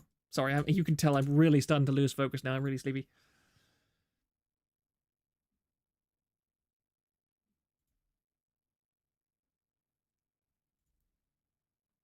That is going to be quite a model. So, yeah, I think I'll be keeping an eye on this woman. I also very much like the, I like the design. Another kind of, well, not white, more like ice blue fox. I'm showing you, you idiots. And this is all that you're getting at the moment. This is all that you can see, really. Wait, why is that not showing on the thing? Oh, it's because I'm there. That's it. Sorry, I was on the wrong tab. I do apologize. That is a very nice model. I think Kirsha once commented on my proclivities towards brown woman good. What is it called? Like Happers or something? Scoot is pimping out the names to virtual talent. He's down with the brown. I am very down with the brown. I mean, white hair, brown skin. Oh, yes. That is a combination that will get Proctor Zakharov very much interested in something very quickly. Yeah, Scoot, feel free to ping me when the full model reveal comes out, because I am most definitely going to be interested in this one. But, yes, gentlemen, I am going to end the stream here before my jaw literally falls off from all the yapping that I've been doing. Thank you all very much for coming. I am going to go and get something to eat, and I'm then going to get some sleep because I'm very tired. You are all very, very wonderful. I am incredibly grateful that I have such a good audience. And I will see you all on Monday, I hope. Good night, gentlemen, and good night.